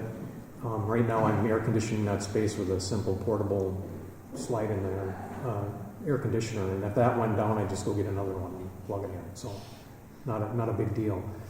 That one is, I roughed that in. The line set is already in position for that one over there, and so it would be just a fact of when we're ready to do that, getting the condenser hooked up outside, and we're ready to go there. So I did that when all the work was going on over there. I wanted to make sure that I got in there, so we didn't have to take a whole bunch of ceiling down. after the How fact. how much did the roof come in over before it's been up? Because we're over on that, right? We're over on that. Do you know how much? No, not offhand. Is there any rebates or grants related to the switch There'll be some rebating coming through from the Minnesota Power. if we were to do the project? But that's not in the bid though, we get that back? Right, we just get that done. That'd be open. They have to be. So, That floor's not roof, that included the dirt work though, too, right? No? No, I haven't done the math on it. I know that the recent change order that we approved with the Tin cap over the top of the roof. cap, and then we got another one coming on, right. built on the penthouse up there, but Well, we have some contingency there though that can, or no? well, No on that? contingency was budgeted in that project. Okay. I mean, there's general contingency we budgeted in the general rev budget, yes. I don't think we can And use we- that. That's bonded contingency, Uh-huh. that's bonded contingency. Well, I'm not talking about project contingency, just general uncommitted contingency. Okay, okay. There's, I think, $100,000 that comes up for emergencies that we kind of put in there every year. Sinking building, last I checked, I think is around 345, 340, somewhere in there. That could be an option. But I haven't done I could evaluate the complex budget and I think we talked about look at it. contingency and look at sinking building if that would be the wishes of the board, but if the desire is to upgrade the courthouse here, it's not gonna get cheaper, I don't think, to do, so. Yeah, at the time I put my budget together, it was a pretty good budget number. The guy I know that did it. And when I tacked my extras on there for hole drilling and this, that, and the other thing, wiring and stuff like that, that's how I arrived at my 93, and then costs have escalated from there like crazy. This equipment is extremely pricey. So we'd be looking at about an additional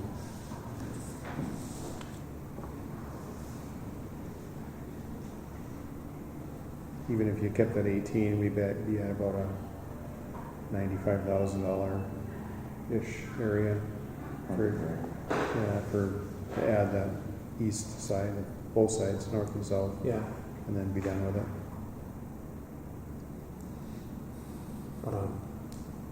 Would you say 100, 112-ish, I think is what the number says or something, but right there.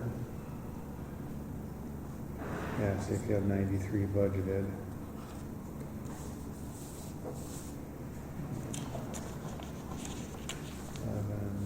Yeah, that'd be a little over $100,000.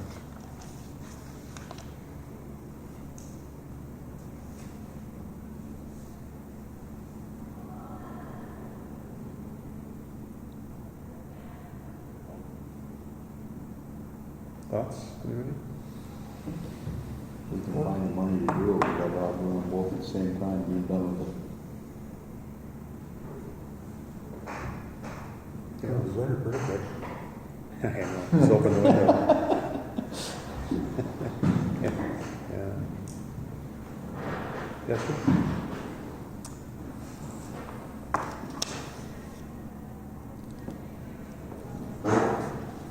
Well, it's the middle of August already. If you haven't made your budget, you file the equipment this year and then pay for the rest. I didn't allow for that. I guess, will they be able to get it done this fall? Oh, yeah, I think so. Okay.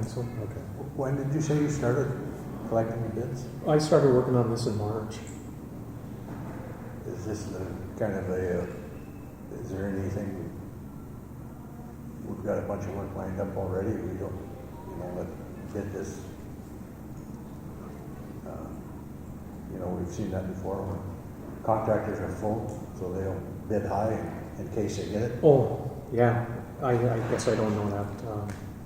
What I'm saying, if you went after it again now for next year, would it be cheaper? Yeah. As they're lining up projects for Yeah. next winter, or next spring. The only thing then I wouldn't have the 93 to work with. And I'd have to make a exception to my budget for next year.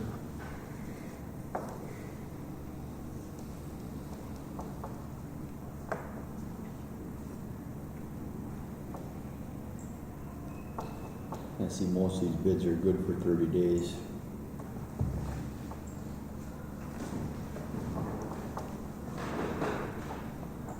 Well, it's 82,000 less than the next bid, LEMS is. So if they're at that cost now, that cost may be more next year. And LEMS might be more as well, potentially. Well, potentially, but Yeah, if they're potentially could be cheaper too, if we do, potentially, yeah. I mean, I'm not, Because they're right in there. I'm with not the- questioning, I'm just asking, Mhm. Well, I just look at what Dean had budgeted compared to what, Right. they're right in the number, or they're right in the ballpark, you might say. And the other ones are, they're within 10% probably, so they're none of them egregious or anything, so, but this one here actually come in with what Dean had figured already, so.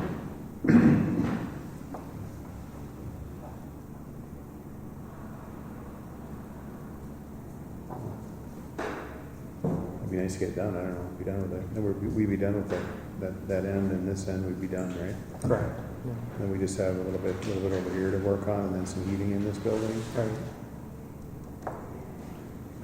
Can you find the money, the extra? I mean, it exists in sinking building, if you want to pull it from there. I mean, we've talked about in the past, using that for projects. If you want me to evaluate other sources, then I would need time. Oh, we're gonna budget some potentially out of that this year too for that LEC. We'd be out a year, For hooking up the heat? no, for remodel, Okay. potentially. Just keep that in mind.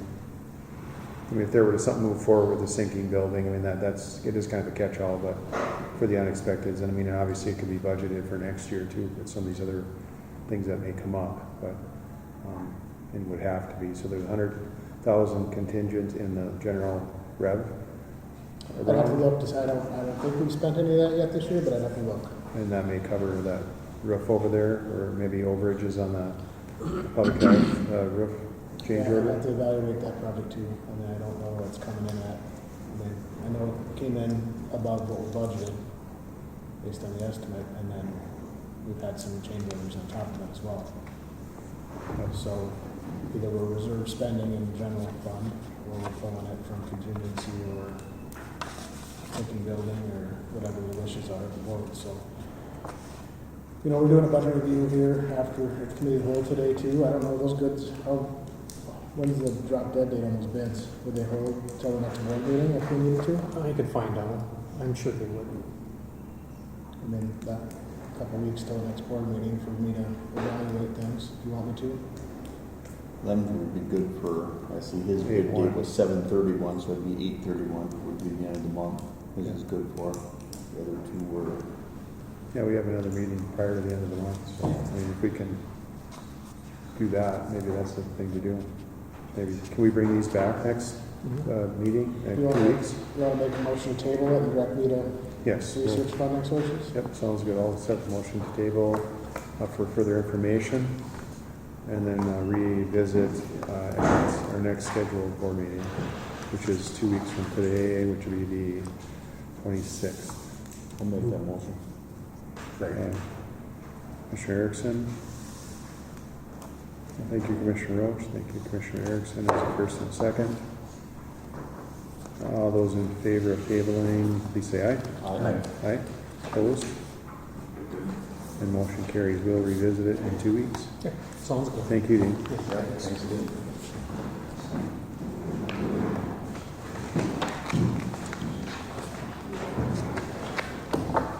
Auditor Treasurer. How you doing?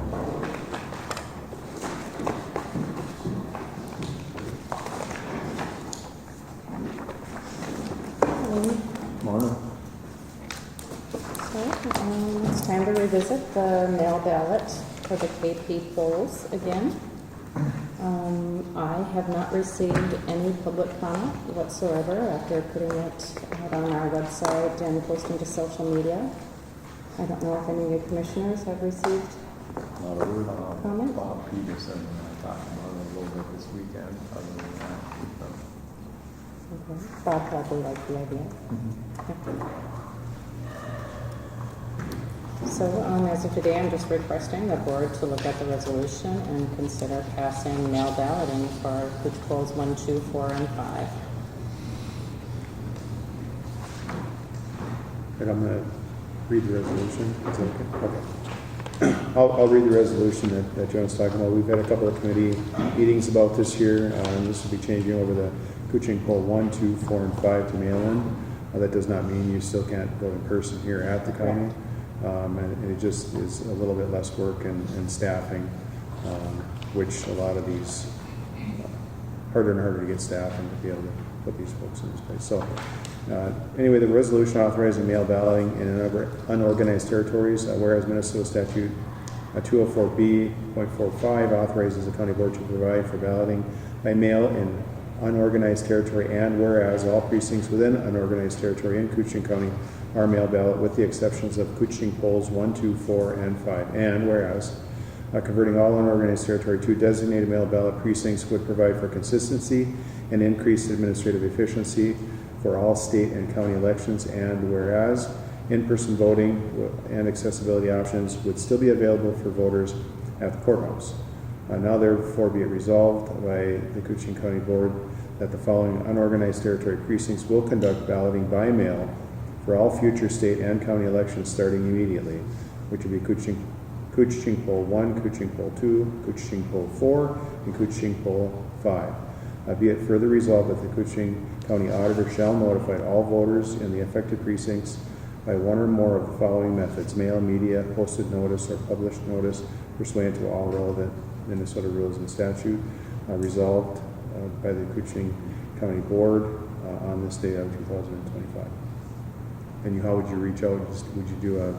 I have attached to that resolution in your agenda packet a notice that must be mailed to all households with registered voters in these precincts. I would plan to put something in the paper once or twice, as well as on our website with links on social media to direct people to the website several times to make sure. And then this notice, a similar notice, this one has to be sent out when it is first changed, but then annually, every year there's an election, this has to be posted. We put it on our website. I send it to all the city clerks in the area. They post it around town to make sure that all the voters are reminded. And I put it out on the website and social media as well. That would include questions to call yourself if there's any questions. Yes. Wishes of the board.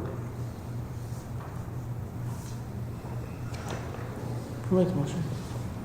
Thank you, Commissioner Hall. I'll second. Thank you, Commissioner Welch. Thank you, Joan, for doing all the work. Thank you. Thank you. This is going to make our life a lot more efficient. Any discussion? Here now, I'll call the question. All those in favor, signify by saying aye. Aye. Aye. Opposed? And motion carries. Thank you.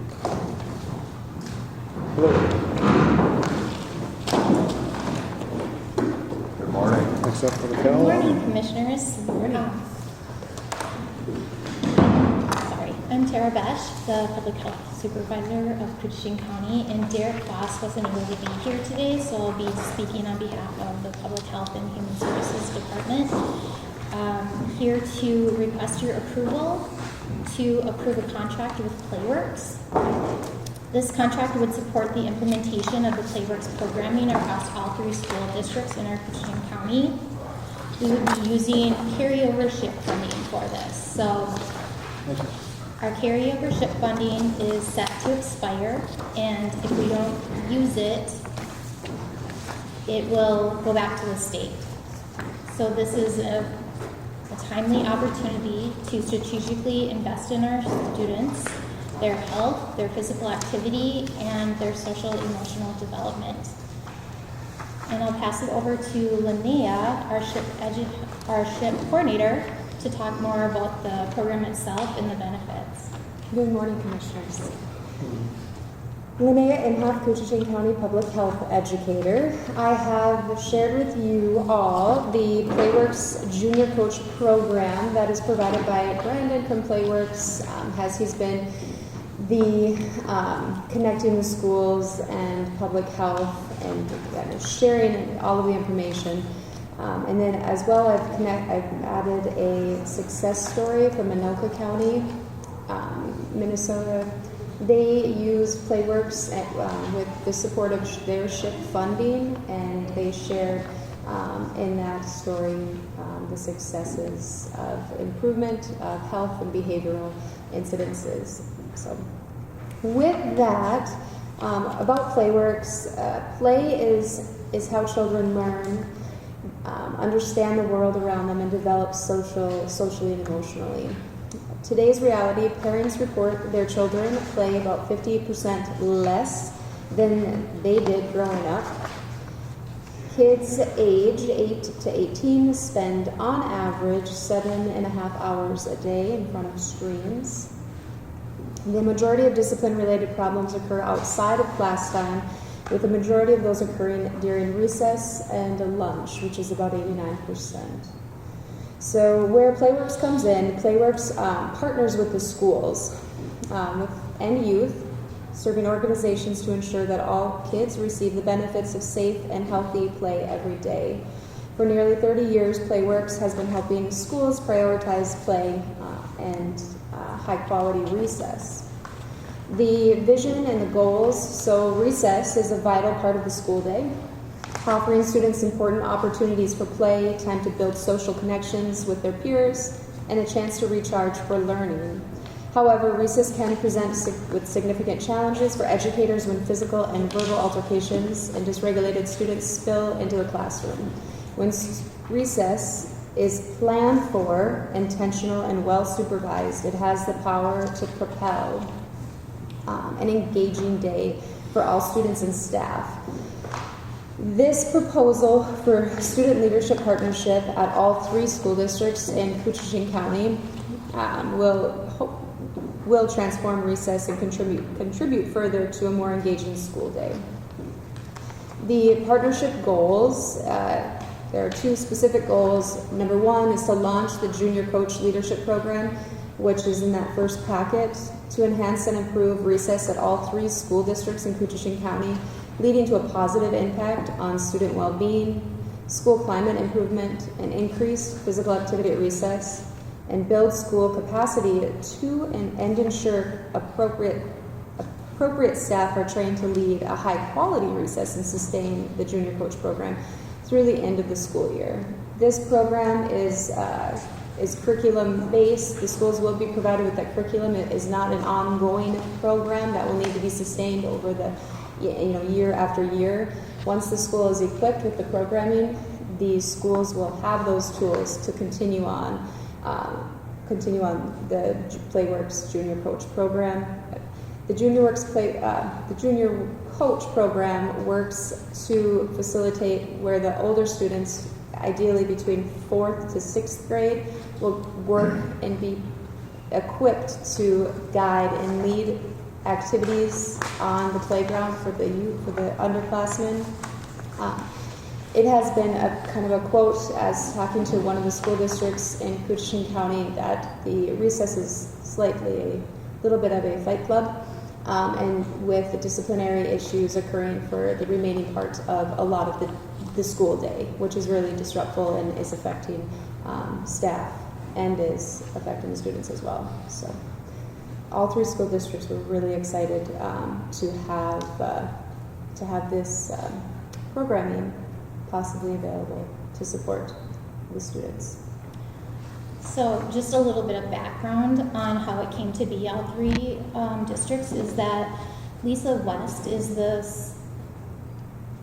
principal of the new Falls Elementary School, and she was familiar with this program, and then looped in Linnea, who looped me in. When we spoke with Brandon who is the CEO of Playworks. And after hearing more about this program, it became clear that this would be a really effective program for all of the students in Koochiching County, not just at Falls Elementary. And so because we had these carryover funds that are set to expire, we inquired with Brandon to see if he might be able to do a deal for us for Koochiching County and bring down the price if we were to bring in the other two districts. And so Linnea worked with all of the school districts to find out if there would be interest and with Brandon to work through that. And so he really did. He brought it down for us, and this is an incredible opportunity that we, if we can move forward with, will really help our community greatly. And if not, we just lose the money. It just goes back to the state. If anybody is interested in that price reduction that Playworks proposed, originally when it was proposed to ISD 361, that fee was $11,500. When we inquired with Brandon to see what it would look like for all 3 school districts, that price went down to per school $8,167, which reduced the price per school by $3,333 approximately. The total savings being $9,999. Estimate that up to $10,000 is what Playworks is reducing that cost to bring this to all 3 school districts.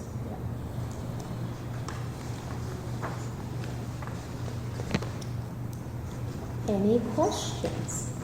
Is it just a one-time fee? Yes. Yeah. Mm-hmm. Is it gonna roll over every year, or is it just one? There's just one fee. Okay. And this is a really unique opportunity because we won't have these SHIP funds again, if ever. So we do have the funding right now to support Yep, this? we can do this without affecting our current budget. Mm-hmm. And the schools will have the Playworks curriculum to continue the curriculum ongoing into future school years after this year. And all the districts are kind of on board? All the districts are? Yes, sir. looking for it? Okay. Yes.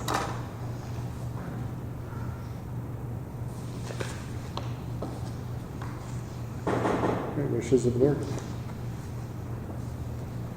I think the kids need to get more active anyway, so If you I'm could- 100% with that idea. I could dive into the stats with the screen time use, and if anybody has read the Anxious Generation book, the activity for physical activity has decreased significantly since 2012 with the screen times, and the work that SHIP is doing with screen time use really correlates with the increasing play, and kids are actually they're losing the art of play with screen time being so significant. Is that a motion? I'd make a motion, yep. I'll second. Motion by Commissioner Roach, seconded by Commissioner Helen. Any discussion, thoughts? Well, thanks for all the effort. Thank you, Yeah. guys. Make sure you get these kids out doing something. Absolutely, we're trying They to. need outside time. Yes. First thing they should do when the kids get off the buses and run them to their Phi Ed class, that takes, I've raised kids and I've a bunch of grandkids. You get that out of them right away and they're a little bit better behaved. As far as the screen time, part of that's gonna fall on the parents. It is, and Taking share of that's gonna fall on the parents. the school districts are really seeking help with help to educate parents. The schools are aware, but they said, what can we do to help our parents out with this? Because the parents are tired and they're getting home. Kids are just sitting in front of the screens as well as parents. So, thank you, Commissioners. I appreciate it. Any other discussion? Hearing none, I'll call the question. All those in favor, signify by saying aye. Aye. Aye, opposed, and motion carries. And next up, Sheriff Department business. Hello, Good morning. and this is to renew contract with Rainy Lake Medical Center? Yes, part of the DLC requirements is we are required to have a designated health authority. A couple of years ago, the hospital agreed to do that for us. It's been a great partnership so far. Up until now, We've had a 1-year contract. They are looking to do a 3-year contract this time. That's great. And this is required by the DOC to Yes. have this contract in place for both services. Yes. And we have, just for a little reference, in the past, we've had some other avenues that were not quite as favorable as this. Correct. Yes. They were quite a bit more, and they were difficult. And from what I hear from other jail administrators, the companies are having issues with, or the jail is having issues with staff that come in, and I like what we have right now with the hospital and public health providing the other piece. It seems to be working really well for us. Do you have a formal agreement with public health We for do. that? We do. Okay, just the question. Right. So the renewal, it's a $82.40 per year. It went up 3% this year, which Right. is the $240, and it will go up 3% each year for the length of this contract. Okay.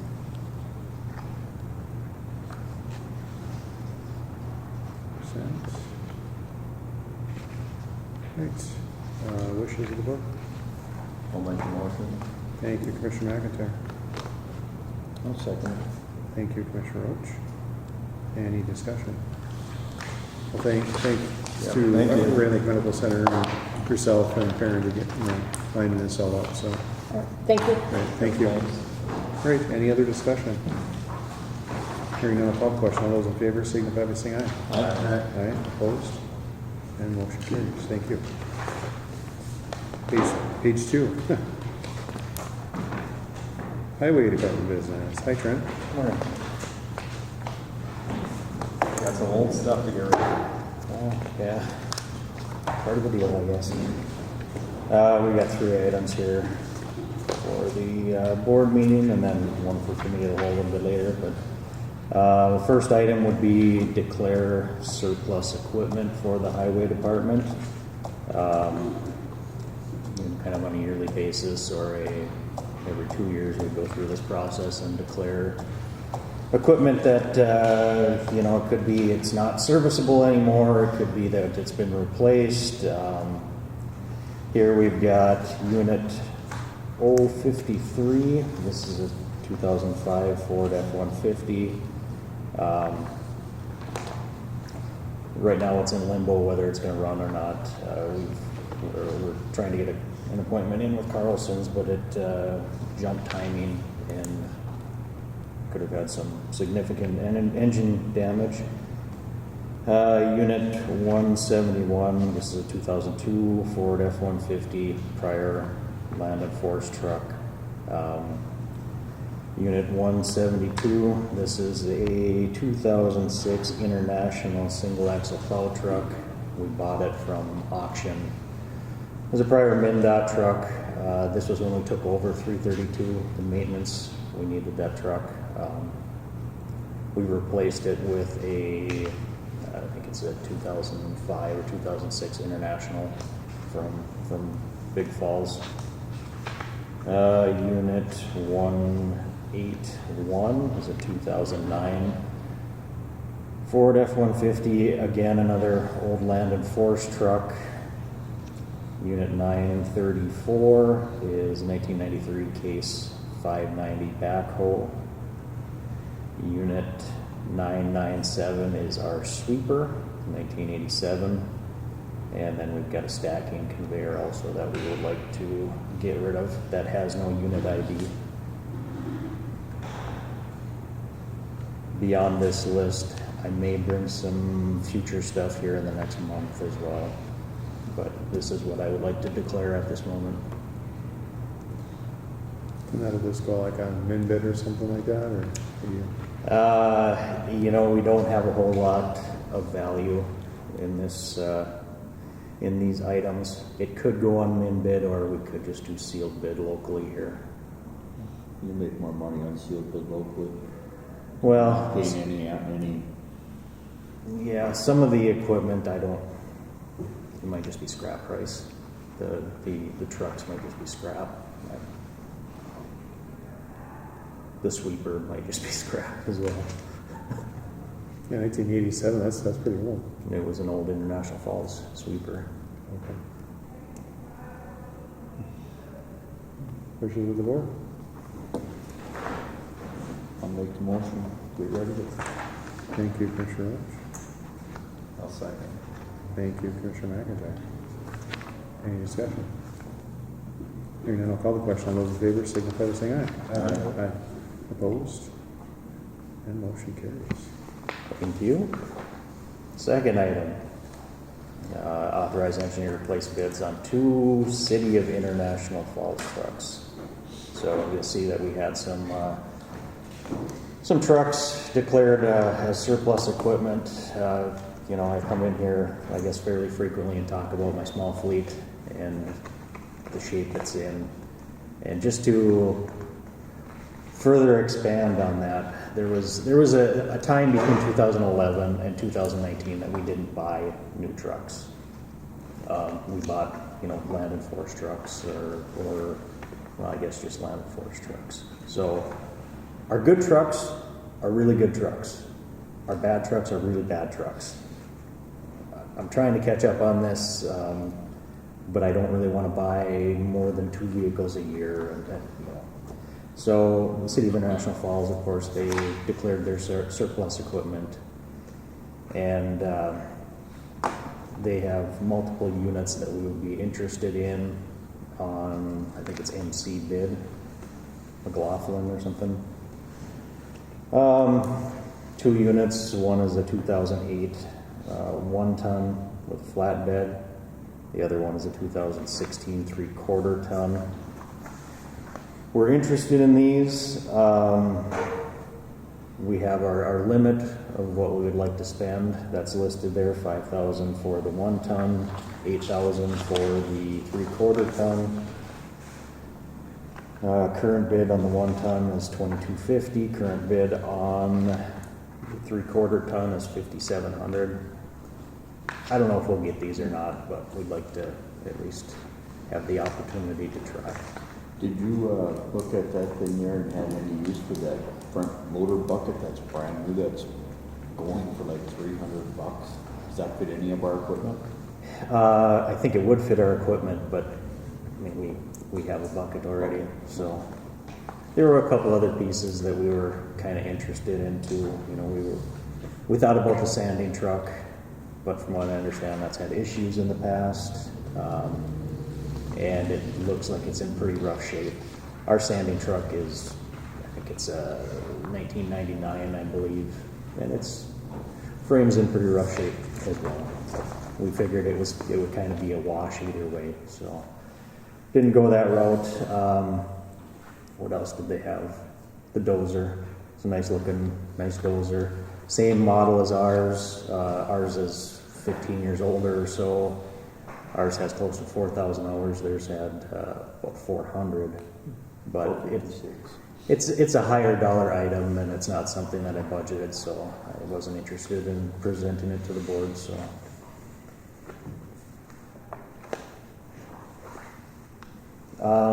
also requesting, I think McLaughlin charges, what is it, 10%? Did I put it? Yeah, 10% auction fee assessed to the winning bidder. Originally, I wanted to cap it at this $14,000. I think it would be better to cap it at $15,000. That gives us a little bit more room with that 10% auction fee. Then we could hit our numbers that, you know, the 5,000 for the 3/4 ton and the 8,000 for the 5,000 for the 1 ton, 8,000 for the 3/4 ton. So just note that change if motion.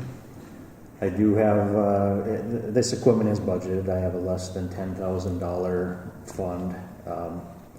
So if we went up to that 15,000, I would pay for the additional 5,000 with my reserve or shift elsewhere in the budget. When do the bids close? Tonight at about 6 o'clock.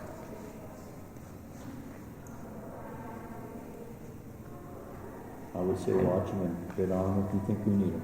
Yeah, usually these auctions go pretty fast and furious towards the last 10 minutes or so. So Only on the stuff that I want. yeah. Yeah. All right, I'll make the motion. for motion, thank you, Commissioner Roach. I'll second. Thank you, Commissioner Howell. Discussion? All right, hearing none, I'll call the question. All those in favor signify by saying aye. Aye. Aye, opposed? And motion carries. Thank you. Last, Yeah, final item would be set a public meeting for the county highway department to sell their county-owned house out on 3365 County Road 24. As folks might remember, we ended up buying a house for the overpass project. It was impacted a pretty significant amount, so we deemed it acceptable to purchase the property. We bought it for $130,000 back in 2021, I believe. Do I have that in here? I think it was 2021 that we purchased it. Project is completed, so we would like to sell this house. Part of the process is we have to have a public meeting before it goes out for bid. Phase one would be, it would go out for sealed bids, or I guess we could do an online auction as well. We would set a reserve price since it's a fairly high ticket item. If it doesn't meet that reserve, then we could list it with a realtor. So, process is kind of laid out there. Current taxable market value is $143,700. We can sell it for 90% of the appraised value, or approximately $130,000. Did talk to Len about it, and it was kind of up in the air as far as what we would get. You know, we did take a fairly good chunk of the front yard out, and there is an overpass in the front yard. However, you know, it's a house out in the country. New driveway. It does have a new driveway. Yep. Some comparables out there have sold for a lot more than I would have expected. So. How many acres was that place? I think it was about 9, and then we'll take about probably an acre and a half or so, so that'll bring it down to about 7.5.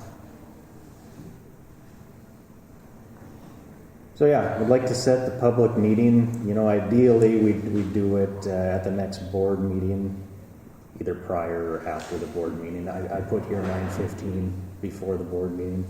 That way we could take action, or the board could take action to authorize the sale after the public meeting.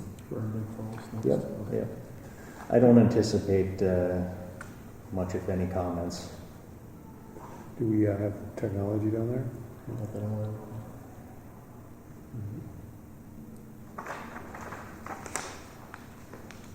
We certainly could go for a September meeting too, if the board would feel more comfortable in that. Thoughts? Let's put it up for sale. Go through the public meeting next in 2 weeks? Public meeting? Well, that's gonna be Big Falls, ain't it? Yes, it is. So I think maybe we should wait till we can have it recorded, so probably September. Probably a better month. Second meeting in September? Second or first? First. The first meeting, the second week in September, I guess. Yeah. First meeting, second week. Is that okay for them? Yeah, I got no problem with it. So we'll set the public meeting for the right. Figure this out for September 9th, 2025. And do we want to do that at, say, 9 a.m. or something? Would that be okay?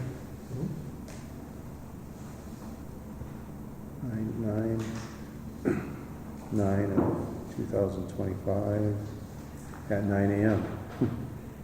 So, You gonna take care of horses? Yep. Could I get a motion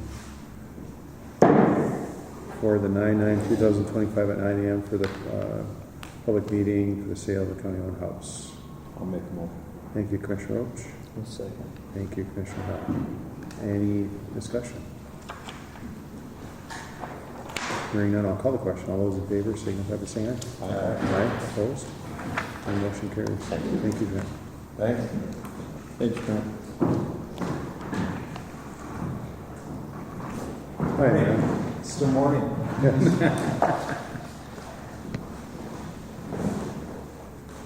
Matt?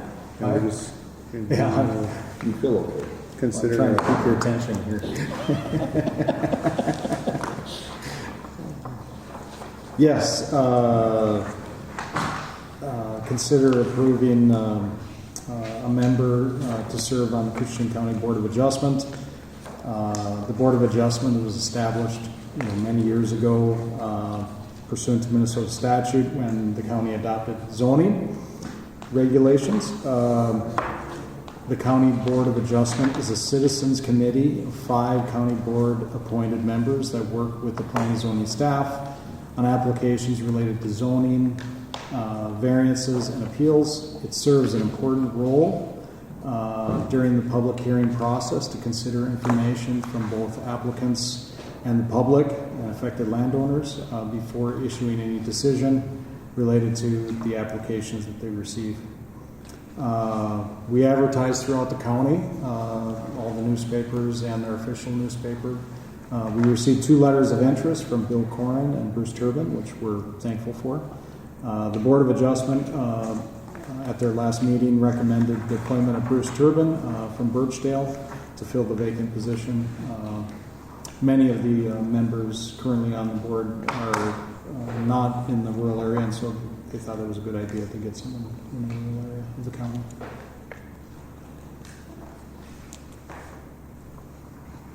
You sir, what other committee did you just got appointed? Yeah, to the Solid Waste Advisory Committee. Yeah, saw the name. Yeah, yeah. So yeah, he's on a couple committees, and he's been to a couple of our SWAC committee meetings, and he's been very active in wanting to engage. And I asked him on short notice whether or not he'd be able to make it to our training on Thursday. We have a training, planning zoning training, and I hope that all of you can make it. But yeah, he said he could make it as well, so which is great because having a new member and getting them that education right away is a great thing. So, yes. and I do have a letter for you to sign for Desiree Arnold, who recently had to step down because of other responsibilities, and so we wanted to send her a thank you for that, for the time that she did spend helping us. Right. Wishes of the board. Thank you. Thank you, Commissioner Erickson. Thank you, Commissioner Hill. And this motion is to approve the recommendation from the County Board of Adjustments for Mr. Bruce Turbin. Is there a term on that, Matt? We're looking at the bylaws, both on the planning and zoning.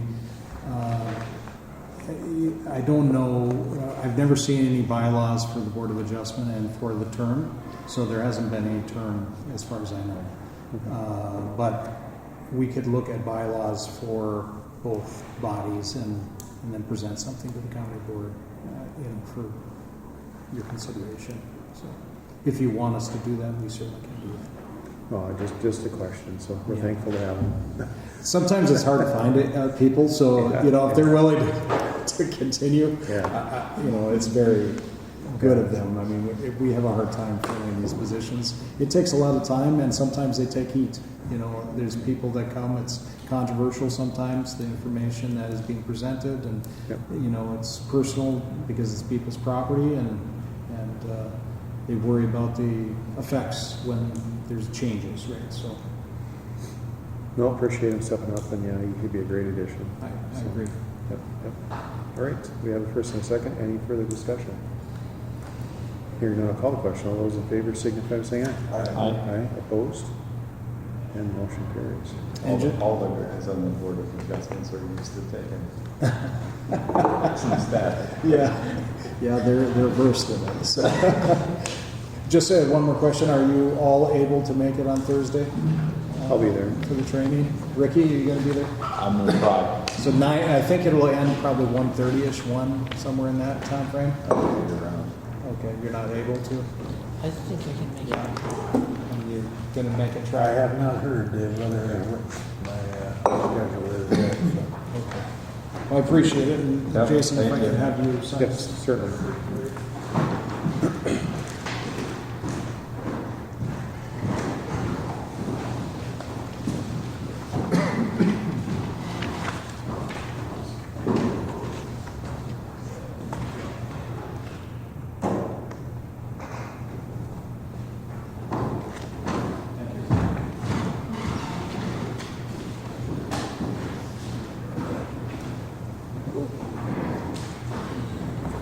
Great, at this time we will open it up for public comments. Is there anybody in person or online for public comments?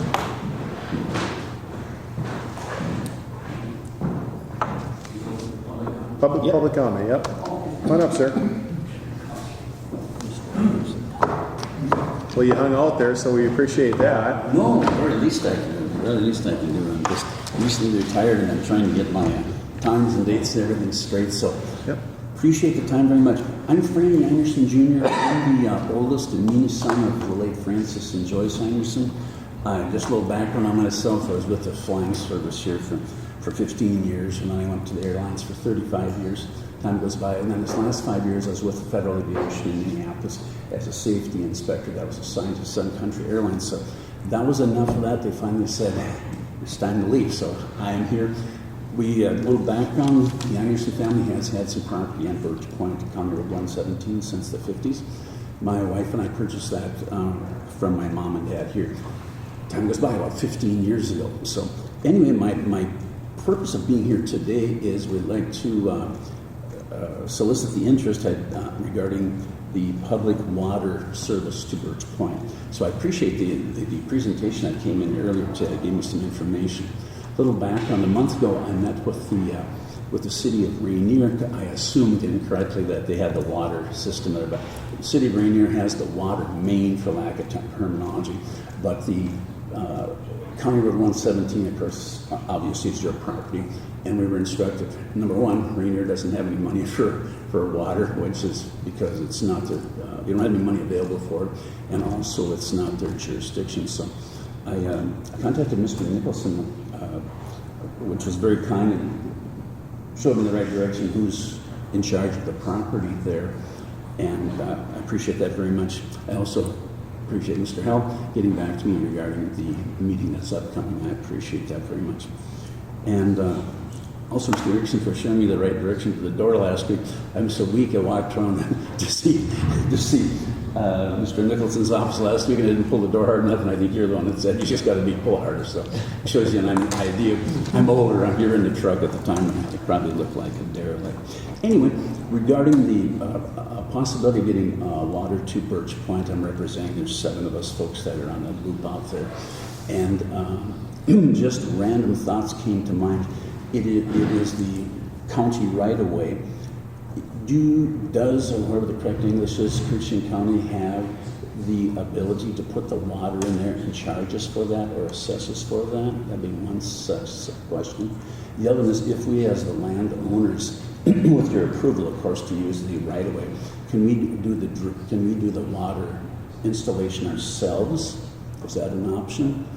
And also, another question is, if you folks do water installations and such, could you assess us whatever that cost is? We'd be glad to pay for that, if that makes sense. Just around the fact-finding stages here right now. Good county service there. We got good power. I've got good electricity. We got the sewer system, which is approved, and a system which works well. And of course, we have natural gas there. So we just like to complete the next phase. So just looking for ideas and suggestions from you folks. We're glad to work with you in any way we can. Ultimately, get so to speak, city water to Birch Point. So.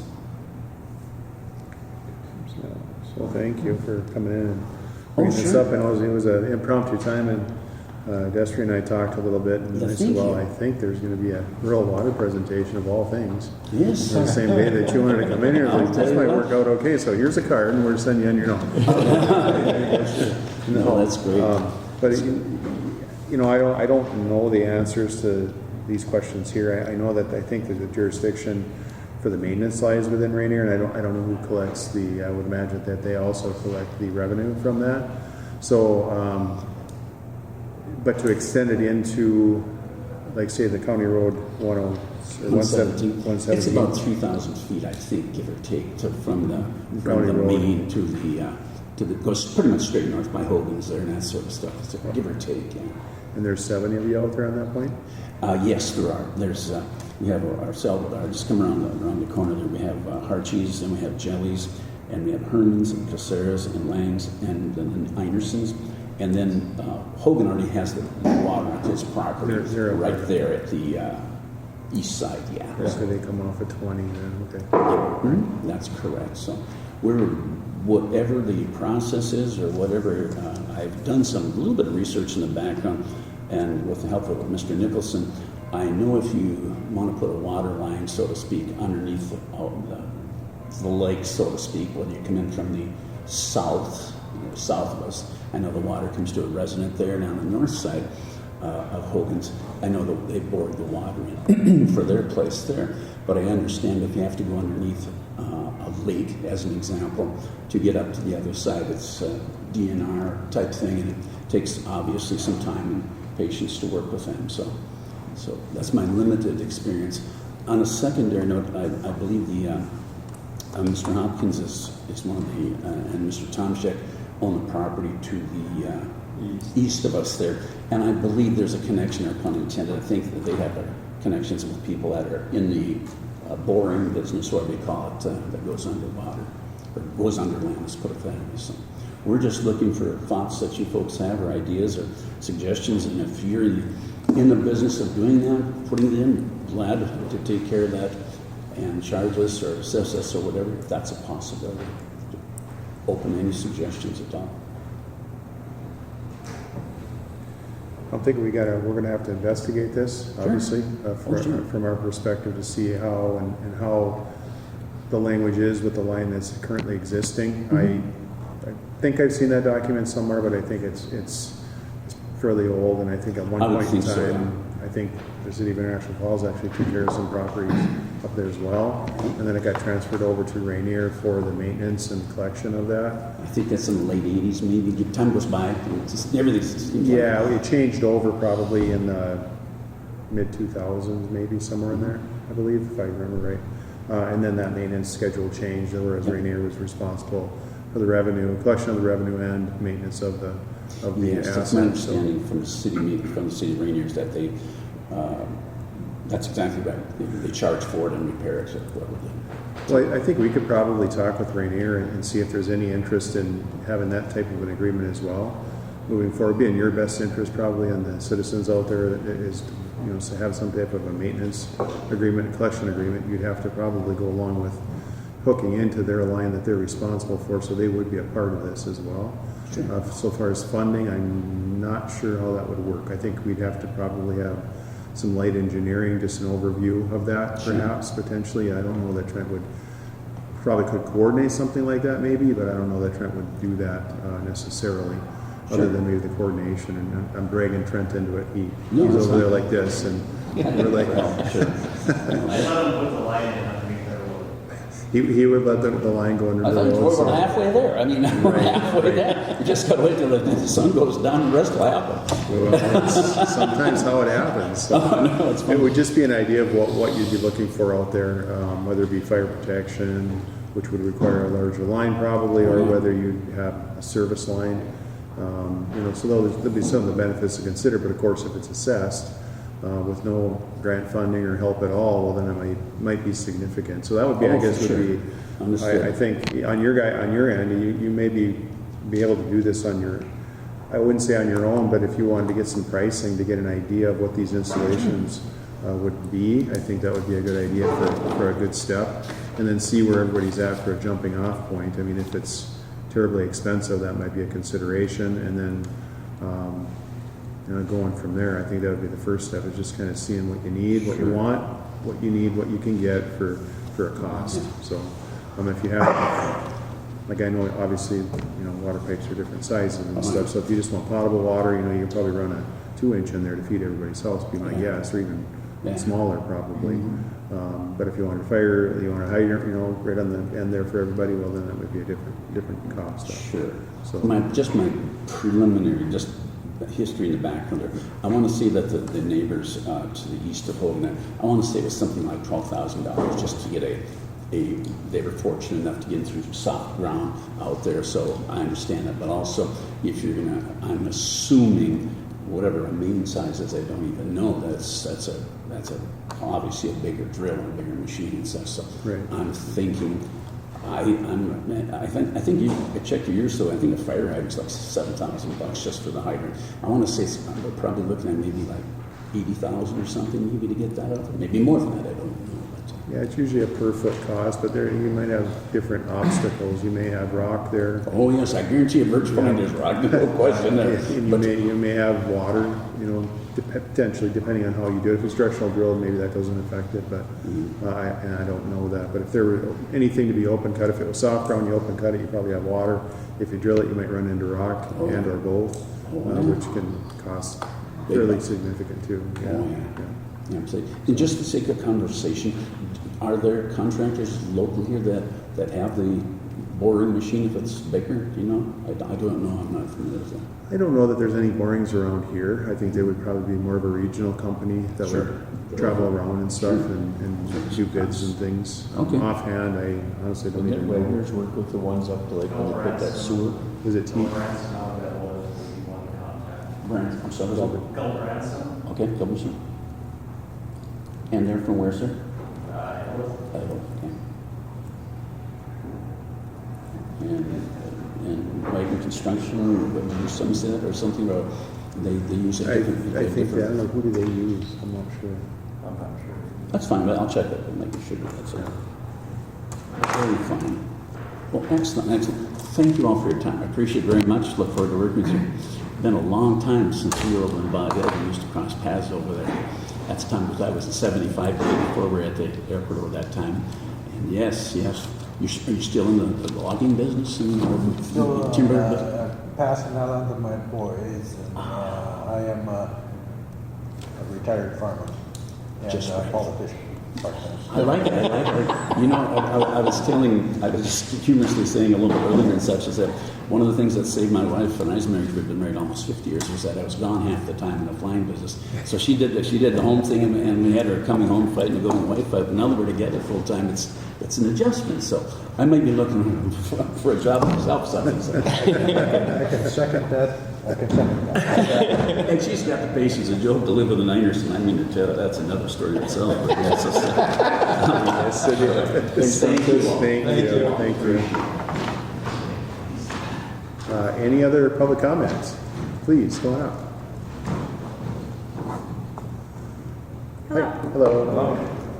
You just want to state your name for the record? Yep, thank you. The last time you met me, I believe I said Leah Delac from Little Fork, Minnesota. Yes. Okay. Today I'm standing here as Leah Delac Logging. Okay. Now, what you got? Yeah. First of all, I thank you. The last time I spoke to you, you acknowledged that all of Cooch County was having a mail issue. There was no discussion. I had facts and figures. I had all that, so I was surprised that nobody directed or asked me a question. And it's very hard. I found out it was very hard to get on your agenda due to the mail situation. You can laugh at it, I know. but all of us are struggling, and you as a small business person are struggling too. I know all about it. Yes, thank you. Thank you. That's what all these quotes here are helpful. The first time I met Adam Coe, he saw me. he goes, oh, that needs to get on the agenda. I'm like, I would say so too. I called him. He's been very professional. I thank him for all his work. Am I going to be limited to the 3 minutes? Because I cannot get delved into that if I'm limited to 3 minutes here. Well, we want productivity, so Yeah. you just produce or Thank you. present what you got there, please. Adam Cole, Thank you. Destry Hall, District 1. Ricky Roach, District 2. Adam McIntyre, thank you, District Yep. 3. Jason Schoblum, Chair. Thank you. Dale Erickson, thank you, District 5. As I stated, in my allotted time, I'm Leah Delac. Right there is my DLAC logging at frontiernet.net.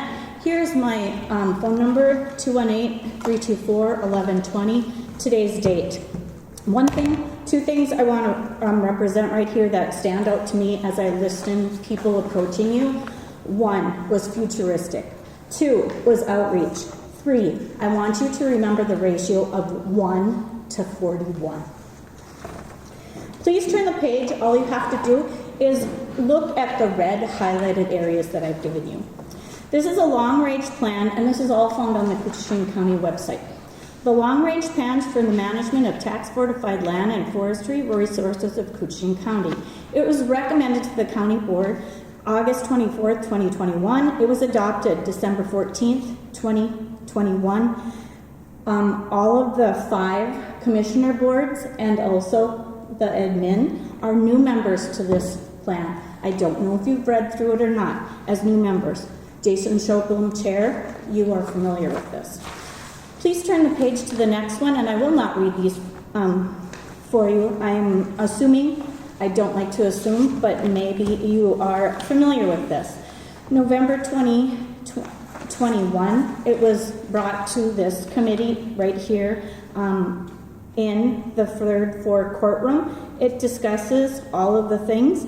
And my star for you is the most prevalent on this page is following the closing of the written public comment period of October 12, 2021, the Land Department received 3 separate written comments from organizations/stakeholders. The comments are summarized below with responses. I did not give you that, but I can tell you those 3 entities. They were Rick Horton from the Minnesota Forest Industries. They were John Berglund from PCA, Little Fork DNR. I don't have the specific there. I know her, Angela Ward. She was there at the time. They all 3. You opened it up because if you see on your website, you're seeing this plan.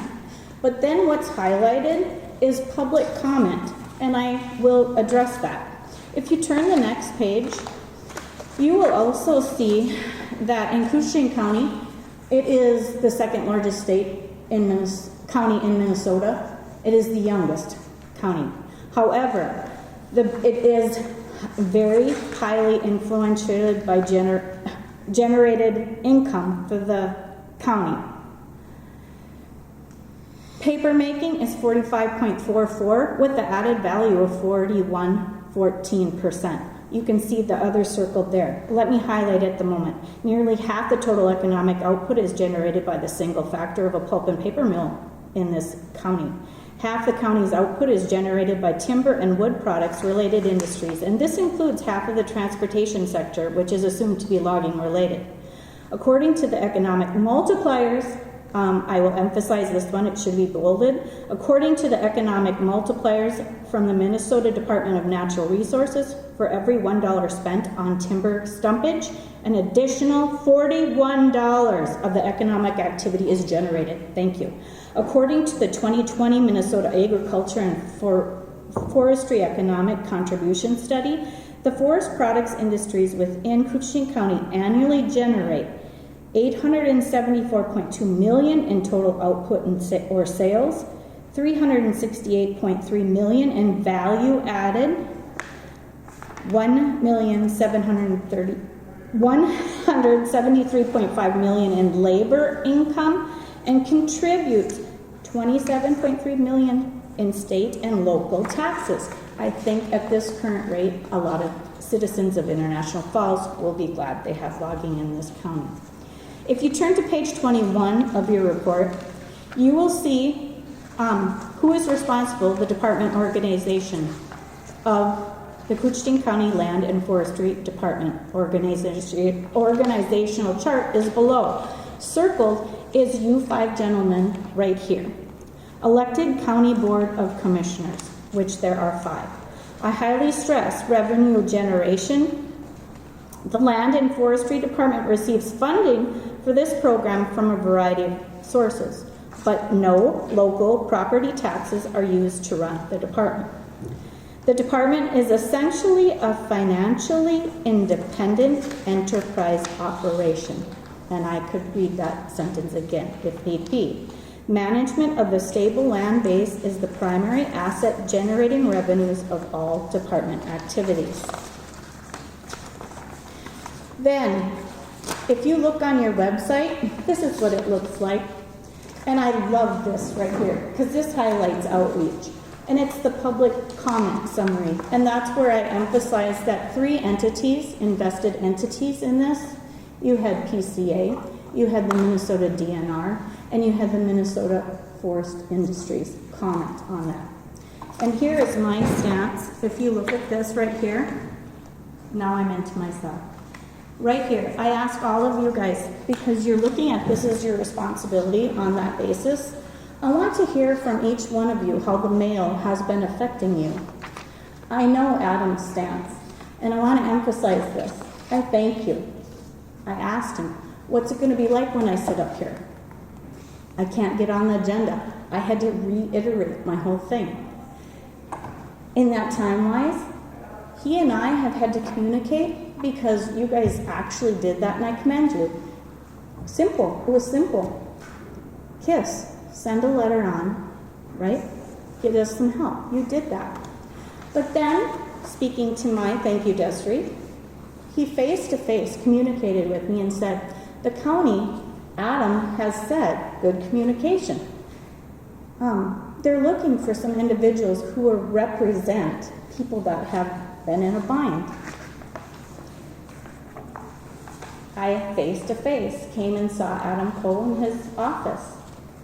Excellent communication. What do you need? I will do the work. I'm working on behalf, when I first approached you, on behalf of all Cooch County. Logging industries, we used to be on one mail route. It hit Rainier, Falls, it hit all the towns. Historically, we got daily service.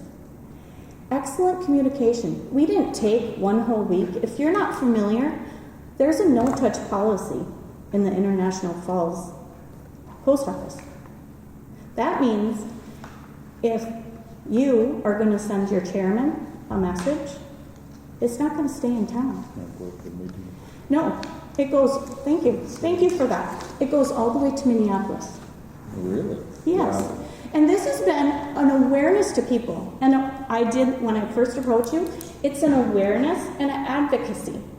And you've taken the first step. And hopefully today, when I present it, it'll become a pattern. I'm going to try to present a pattern to you right here. So first, if I can have a response from all of you, I want to commend him because we intercepted. We cut out the mail service. We know it's going to be a weak time. A weak time, one. Communication is a two-way street. If somebody sends you something, believe me, Desiree, in our instance, when I said to Desiree, how's your canceled checks? How's your lost mail? How's your outstanding checks? There's a pattern. All of Cooch County, since we have gone to Minneapolis, we've never experienced as much lost mail. I don't know what people have sent me. How can I effectively work? Because I don't know what's out there, right? It's communication. Until that communication goes back to that person, or you can physically, I know people that are physically on their computer every night to see what checks have come in. I could tell you her name. I could tell all of us. I do that myself. I have to electronically or somehow technology-wise check. Does that make sense? And he reached out to me. We communicated electronically. Boom, easy. Dale Erickson, District 5, politician. How's the mail in your service area? How is it? Yeah. It is,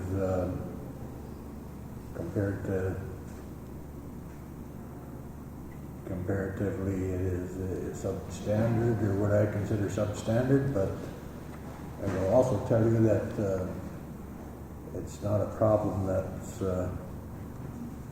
Easily resolved. that we're going to fix. Or Easily resolved. Excellent. Thank you. The Postal Service is in a death spiral. Yes. They will be a thing of the past, and we might as well all accept that. If they charge enough to make it efficient, people will not use it. And if Very people well don't use spoken. it, it goes away. Thank you. It's a death spiral. Thank you. Adapt. Destry, has the mail gotten any better for you? Yeah, the worst time I had was when we talked last fall, and I think I lost 3 letters, 4 checks, $4,000 one, a $1,600 one, a $20 one went to the falls, one went to Big Falls, and one went out of state, and they never showed up. And they still have it today, and the people hadn't seen them yet. Yes. Or I should say, one was in Little Fork, one was Big Falls. But we mailed them. We're fortunate in Little Fork, you can just go in there if you want to keep in town. You throw it in the Little Fork, and that's going to make it there. But the rest of it, since then, I can't say I've had any issues. So whatever happened, it got a little better, other than the fact that it'd take a week if I want to send it to the falls, or more, or whatever the timeline is. It's not like it was. Yes. And it's probably not going to get changed anytime soon. I agree with you. I fully agree with you. I fully agree with you. Yes. Very, very much on the page of everyone. Jason Sholem, bear with me. I don't know your history, but are you retired? No. Oh, no. Okay. What line of work are you in? Municipal. I work for the City of International Okay. Falls, yeah. Good. So you've seen how effective e-communication has been. Yeah, quite honestly, I don't use mail. So I just go, I know that there's instances, and yesterday I talked, that that people do not accept checks, some of them. Right. You have to send them a paper check, otherwise, because they don't take e-business. I don't do the business like you guys do.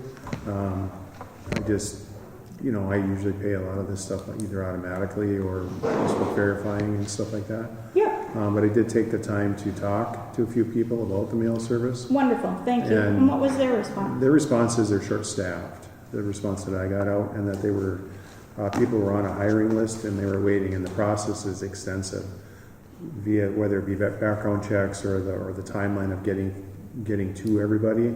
That was the response I got after you had come to our next meeting. Because shortly after that, I asked a few people that I know that are in the service around here. Actually, I tried to have a meeting with the postmaster here. Yes. And then I ended up talking to a couple of the different staff people in the post office and asked, kind of what's going on and why. And at that time, I was told it was staffing shortages. Nothing to do with where the mail goes or anything like that came up. I didn't want to jump on anybody's toes. Oh, no. And I'm not trying to offend or jump on anybody's toes. No. Number one, it was an awareness, and I'm glad now you're aware that the check I mailed to you, it was a chance for me. Because you know what? Everybody in I can speak for the timber industry, we hand deliver.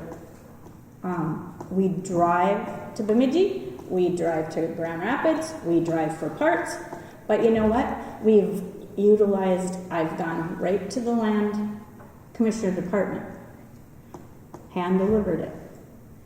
We have to cut out that because we're on a time crunch.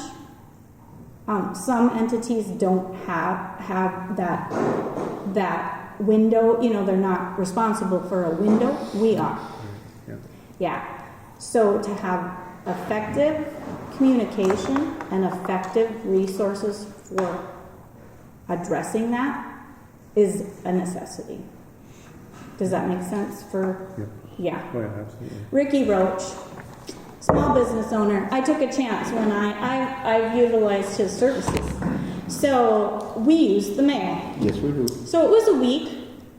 Probably, yeah. If I go back, I mean, I've saved a lot of envelopes. I had a whole file when I first came.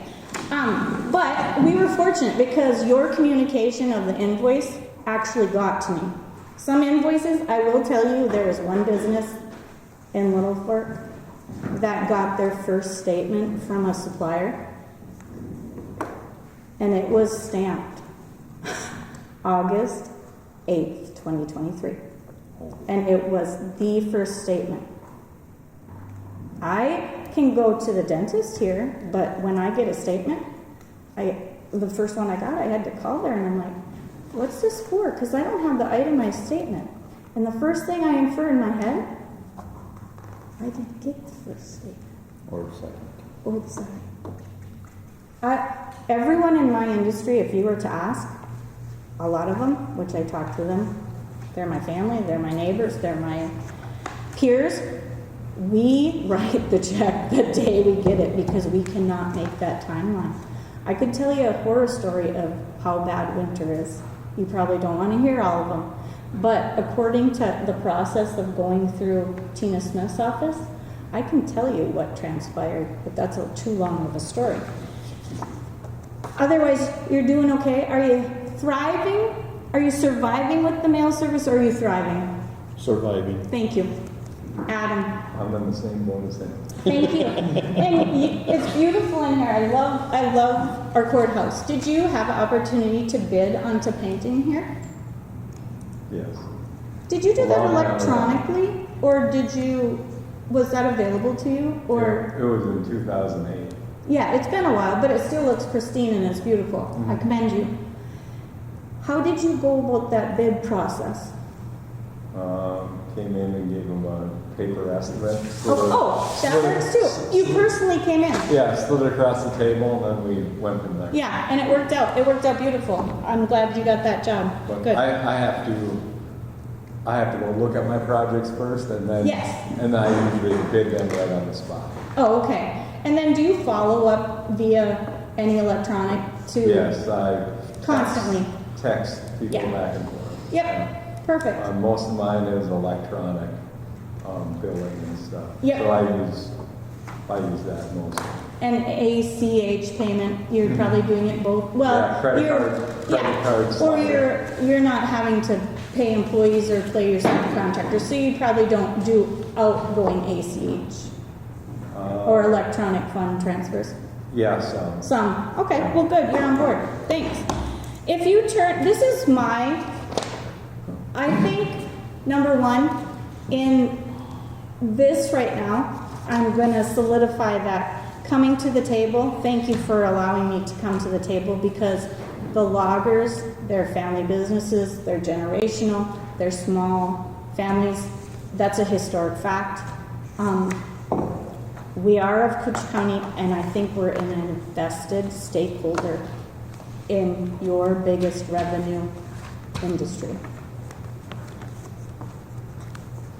If you don't believe that, I'll give you some points, or I mean, would we all be on that same category, that the suppliers to the pulp mill and stuff is an invested public It is the public. stakeholder? Yeah. No, but that we are.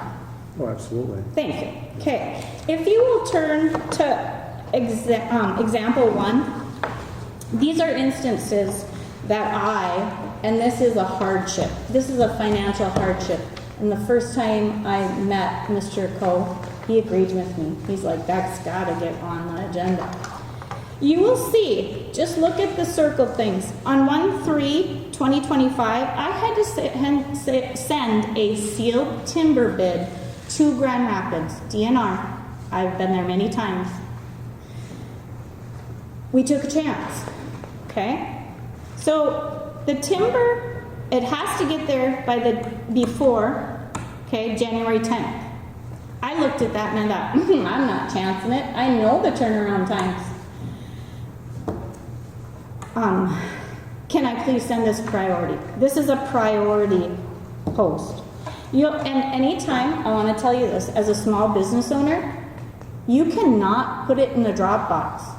You cannot put your mail in a Dropbox. You should be going directly, if the post office is available to you. In Lowman, it's a small window. Rainier, it's a small window. You need to get a postmark stamp.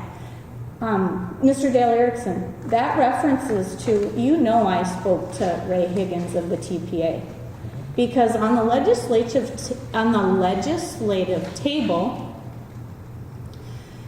there is a statute, Section 90, timber, and there are 4 originators of this provisions in Minneapolis, St. Paul area that are the creators of this, and it's still ongoing. The revisions is you must have a postmark. Some don't have a postmark. Okay, do we need a postmark? Do you don't? Okay, so it's still in the legislative works. But if you see this, I mailed it January 3rd. It went on, go up in transit.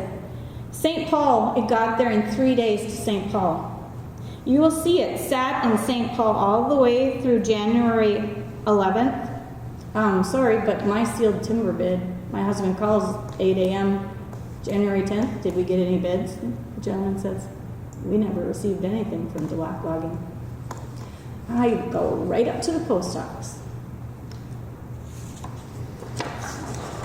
If you have a complaint, and every person,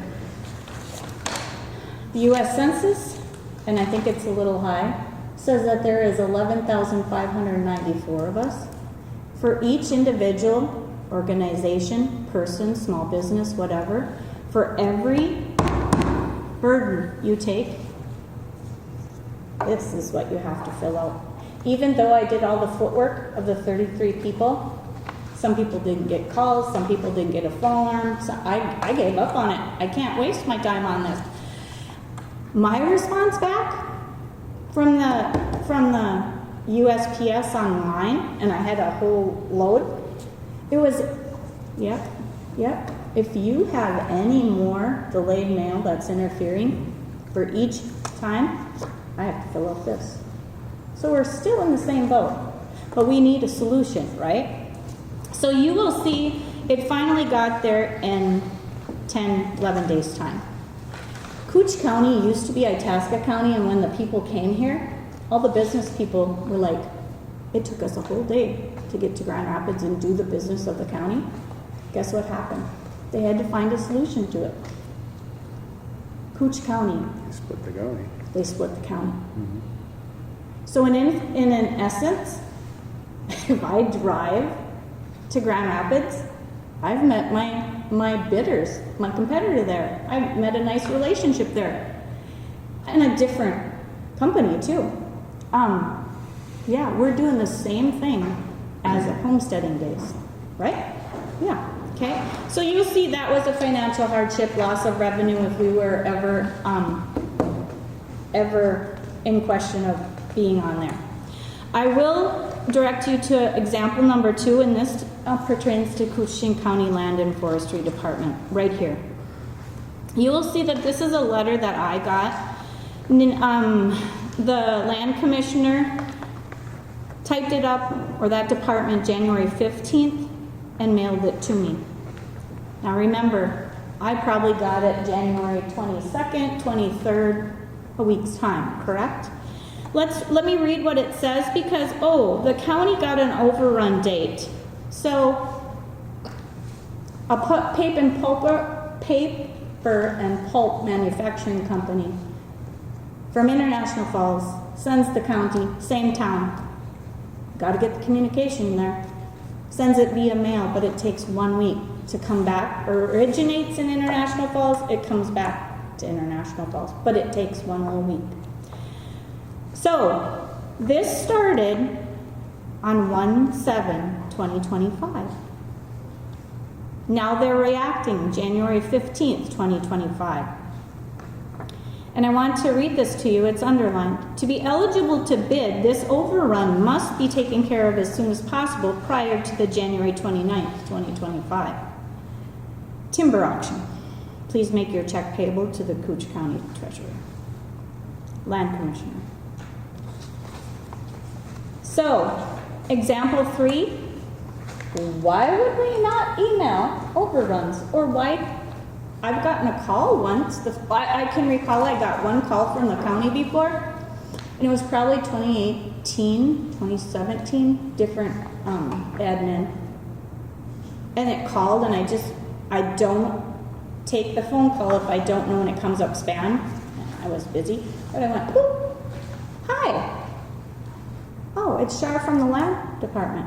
You have to come here, right? You know, we had an issue." She contacted me right away. It was wonderful. But I did tell her, and I came up to the admin. I said, just to let you know, Cooch County technology right now, you come up as spam. That was a long time ago. I believe it's been addressed. Okay? Solving a solution. Let me reiterate how this right here played out.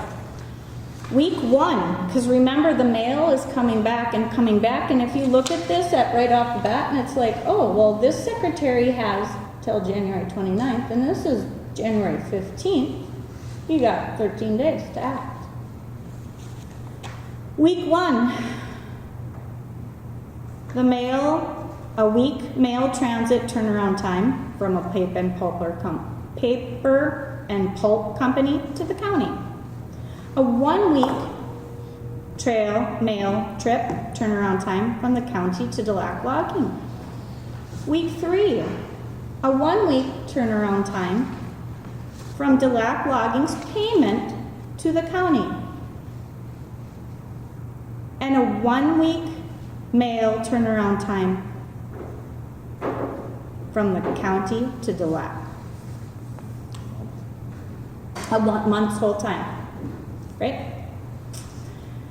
So, what's the first thing I hear when my boss comes home? Where's the mail? Because he's got to see it. He saw that. He said, you didn't pay that bill? And I said, yes, I did. But we have it's got to be paid because we can't bid on Tuesday. And I said, I will call at 8 a.m. I will call right at 8 a.m. Monday morning to rectify it. I don't know if it got lost. There's a lot of outstanding checks because that's a problem going all the way to Minneapolis. Don't know. But in the meantime, my communication is telling me I have an outstanding bill and this is a financial hardship. I mean, an agreement. Okay. If you look at Exhibit 4, because I've seen a lot of effects that Cooch County is struggling. They're struggling with their tax statements. They're struggling with X and Y. You will see that on February 3rd, County sent me a priority of 1010. And this is a really super good turnaround time. On 2/6 of 25, I responded to it, and that morning I came up and hand delivered it back to him. And bear with me, this statistic that I wrote there, I have another envelope and I grabbed the wrong one.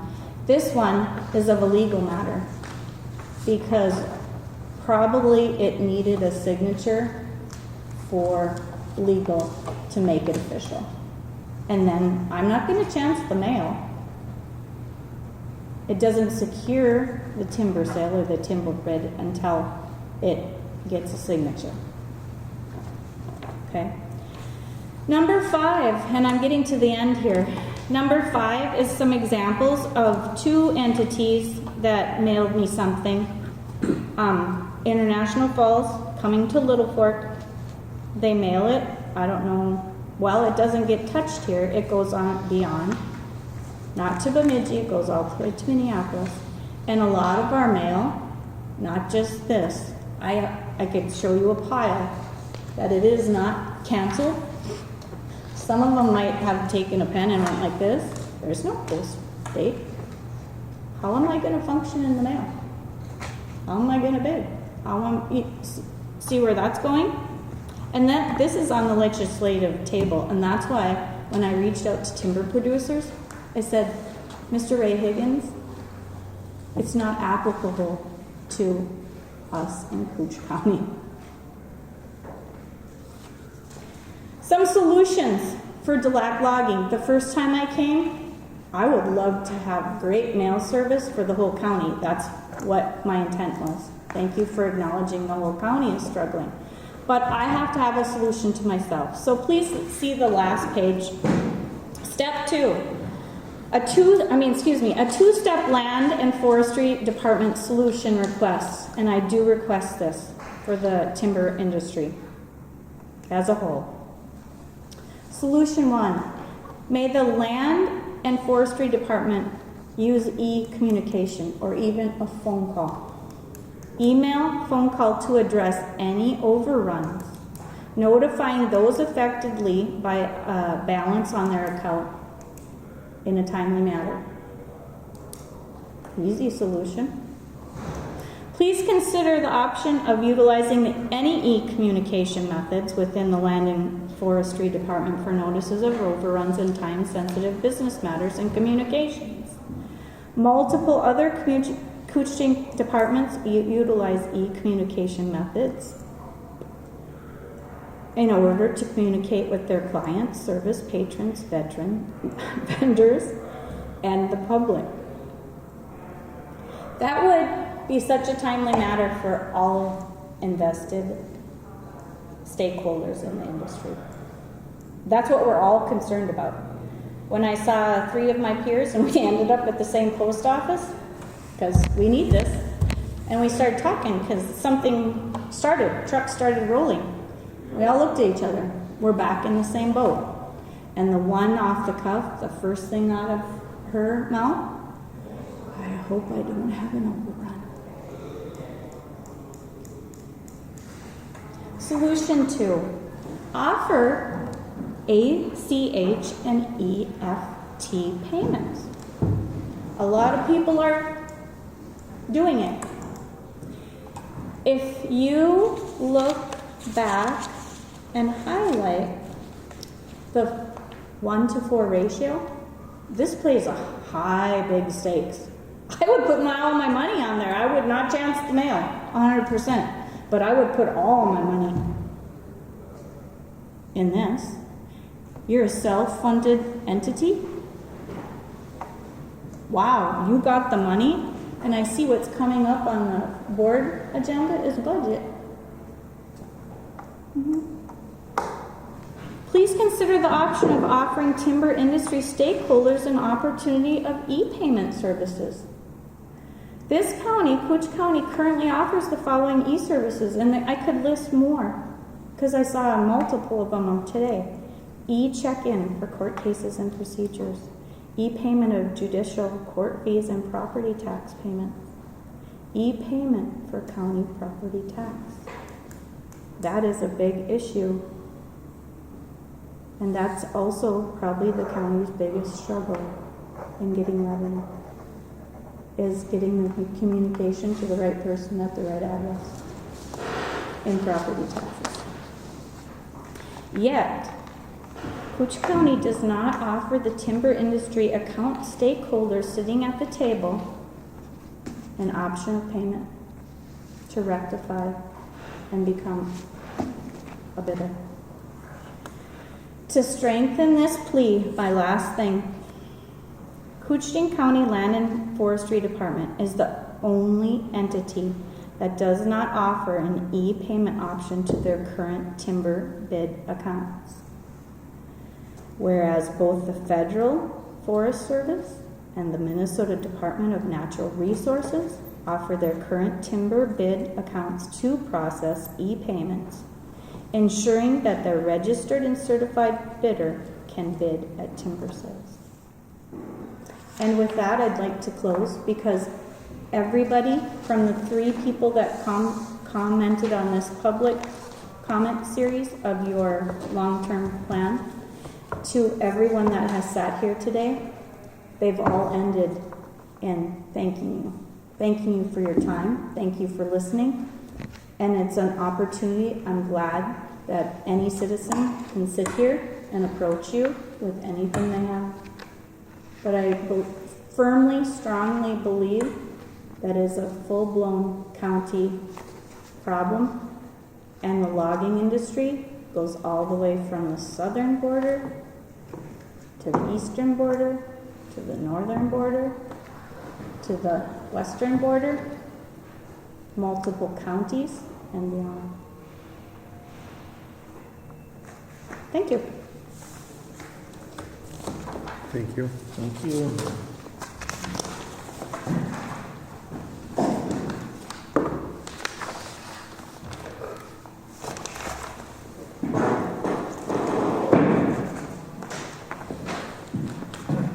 Right, Have a good day. Any other public comments? Anything online? Just one thing to mention here is just under board info is the Polar Polars Cross Country Ski Club. It is dated July 30th, 2025, addressed to the Koochiching County Commission. Is a thank you for the recent receipt of $4,347 in the grant and aid funding to the Polar Polars Cross Country Ski Club in support of trail maintenance of both the ski trails and the bog walk. We hope that as many people as possible take the time to enjoy the bog walk and beautiful ski trails in any season.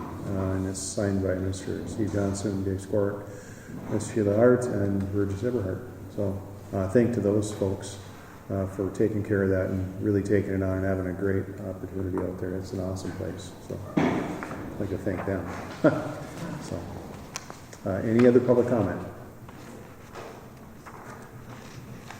Roundtable, committee updates? Not really. Anything? This one, watershed. Big Truck Watershed, one watershed, one plan kicked off last week, the week before. Oh, yeah, that's right. Little Fork the month before, I think it was. Did you make it to that? I made one on Little Fork. I didn't get to the one in Cook. They'd be meeting monthly. No, I guess, I don't know what you thought, but it looked to me like a lot of these plans can be put together from PCC, some plans that are already out there, the Northern Landscape Plan. And so, yeah.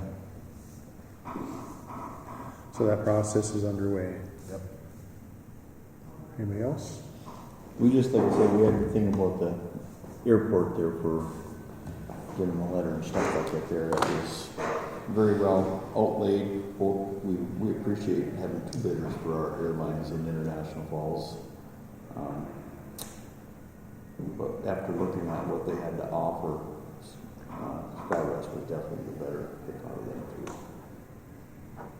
Yeah, I mean, if there's anything that we need to do or contact of anyone, certainly let us know too, because, this is important. We want to get, what would work best up here. Getting a letter definitely out to them guys is what we need to do for sure.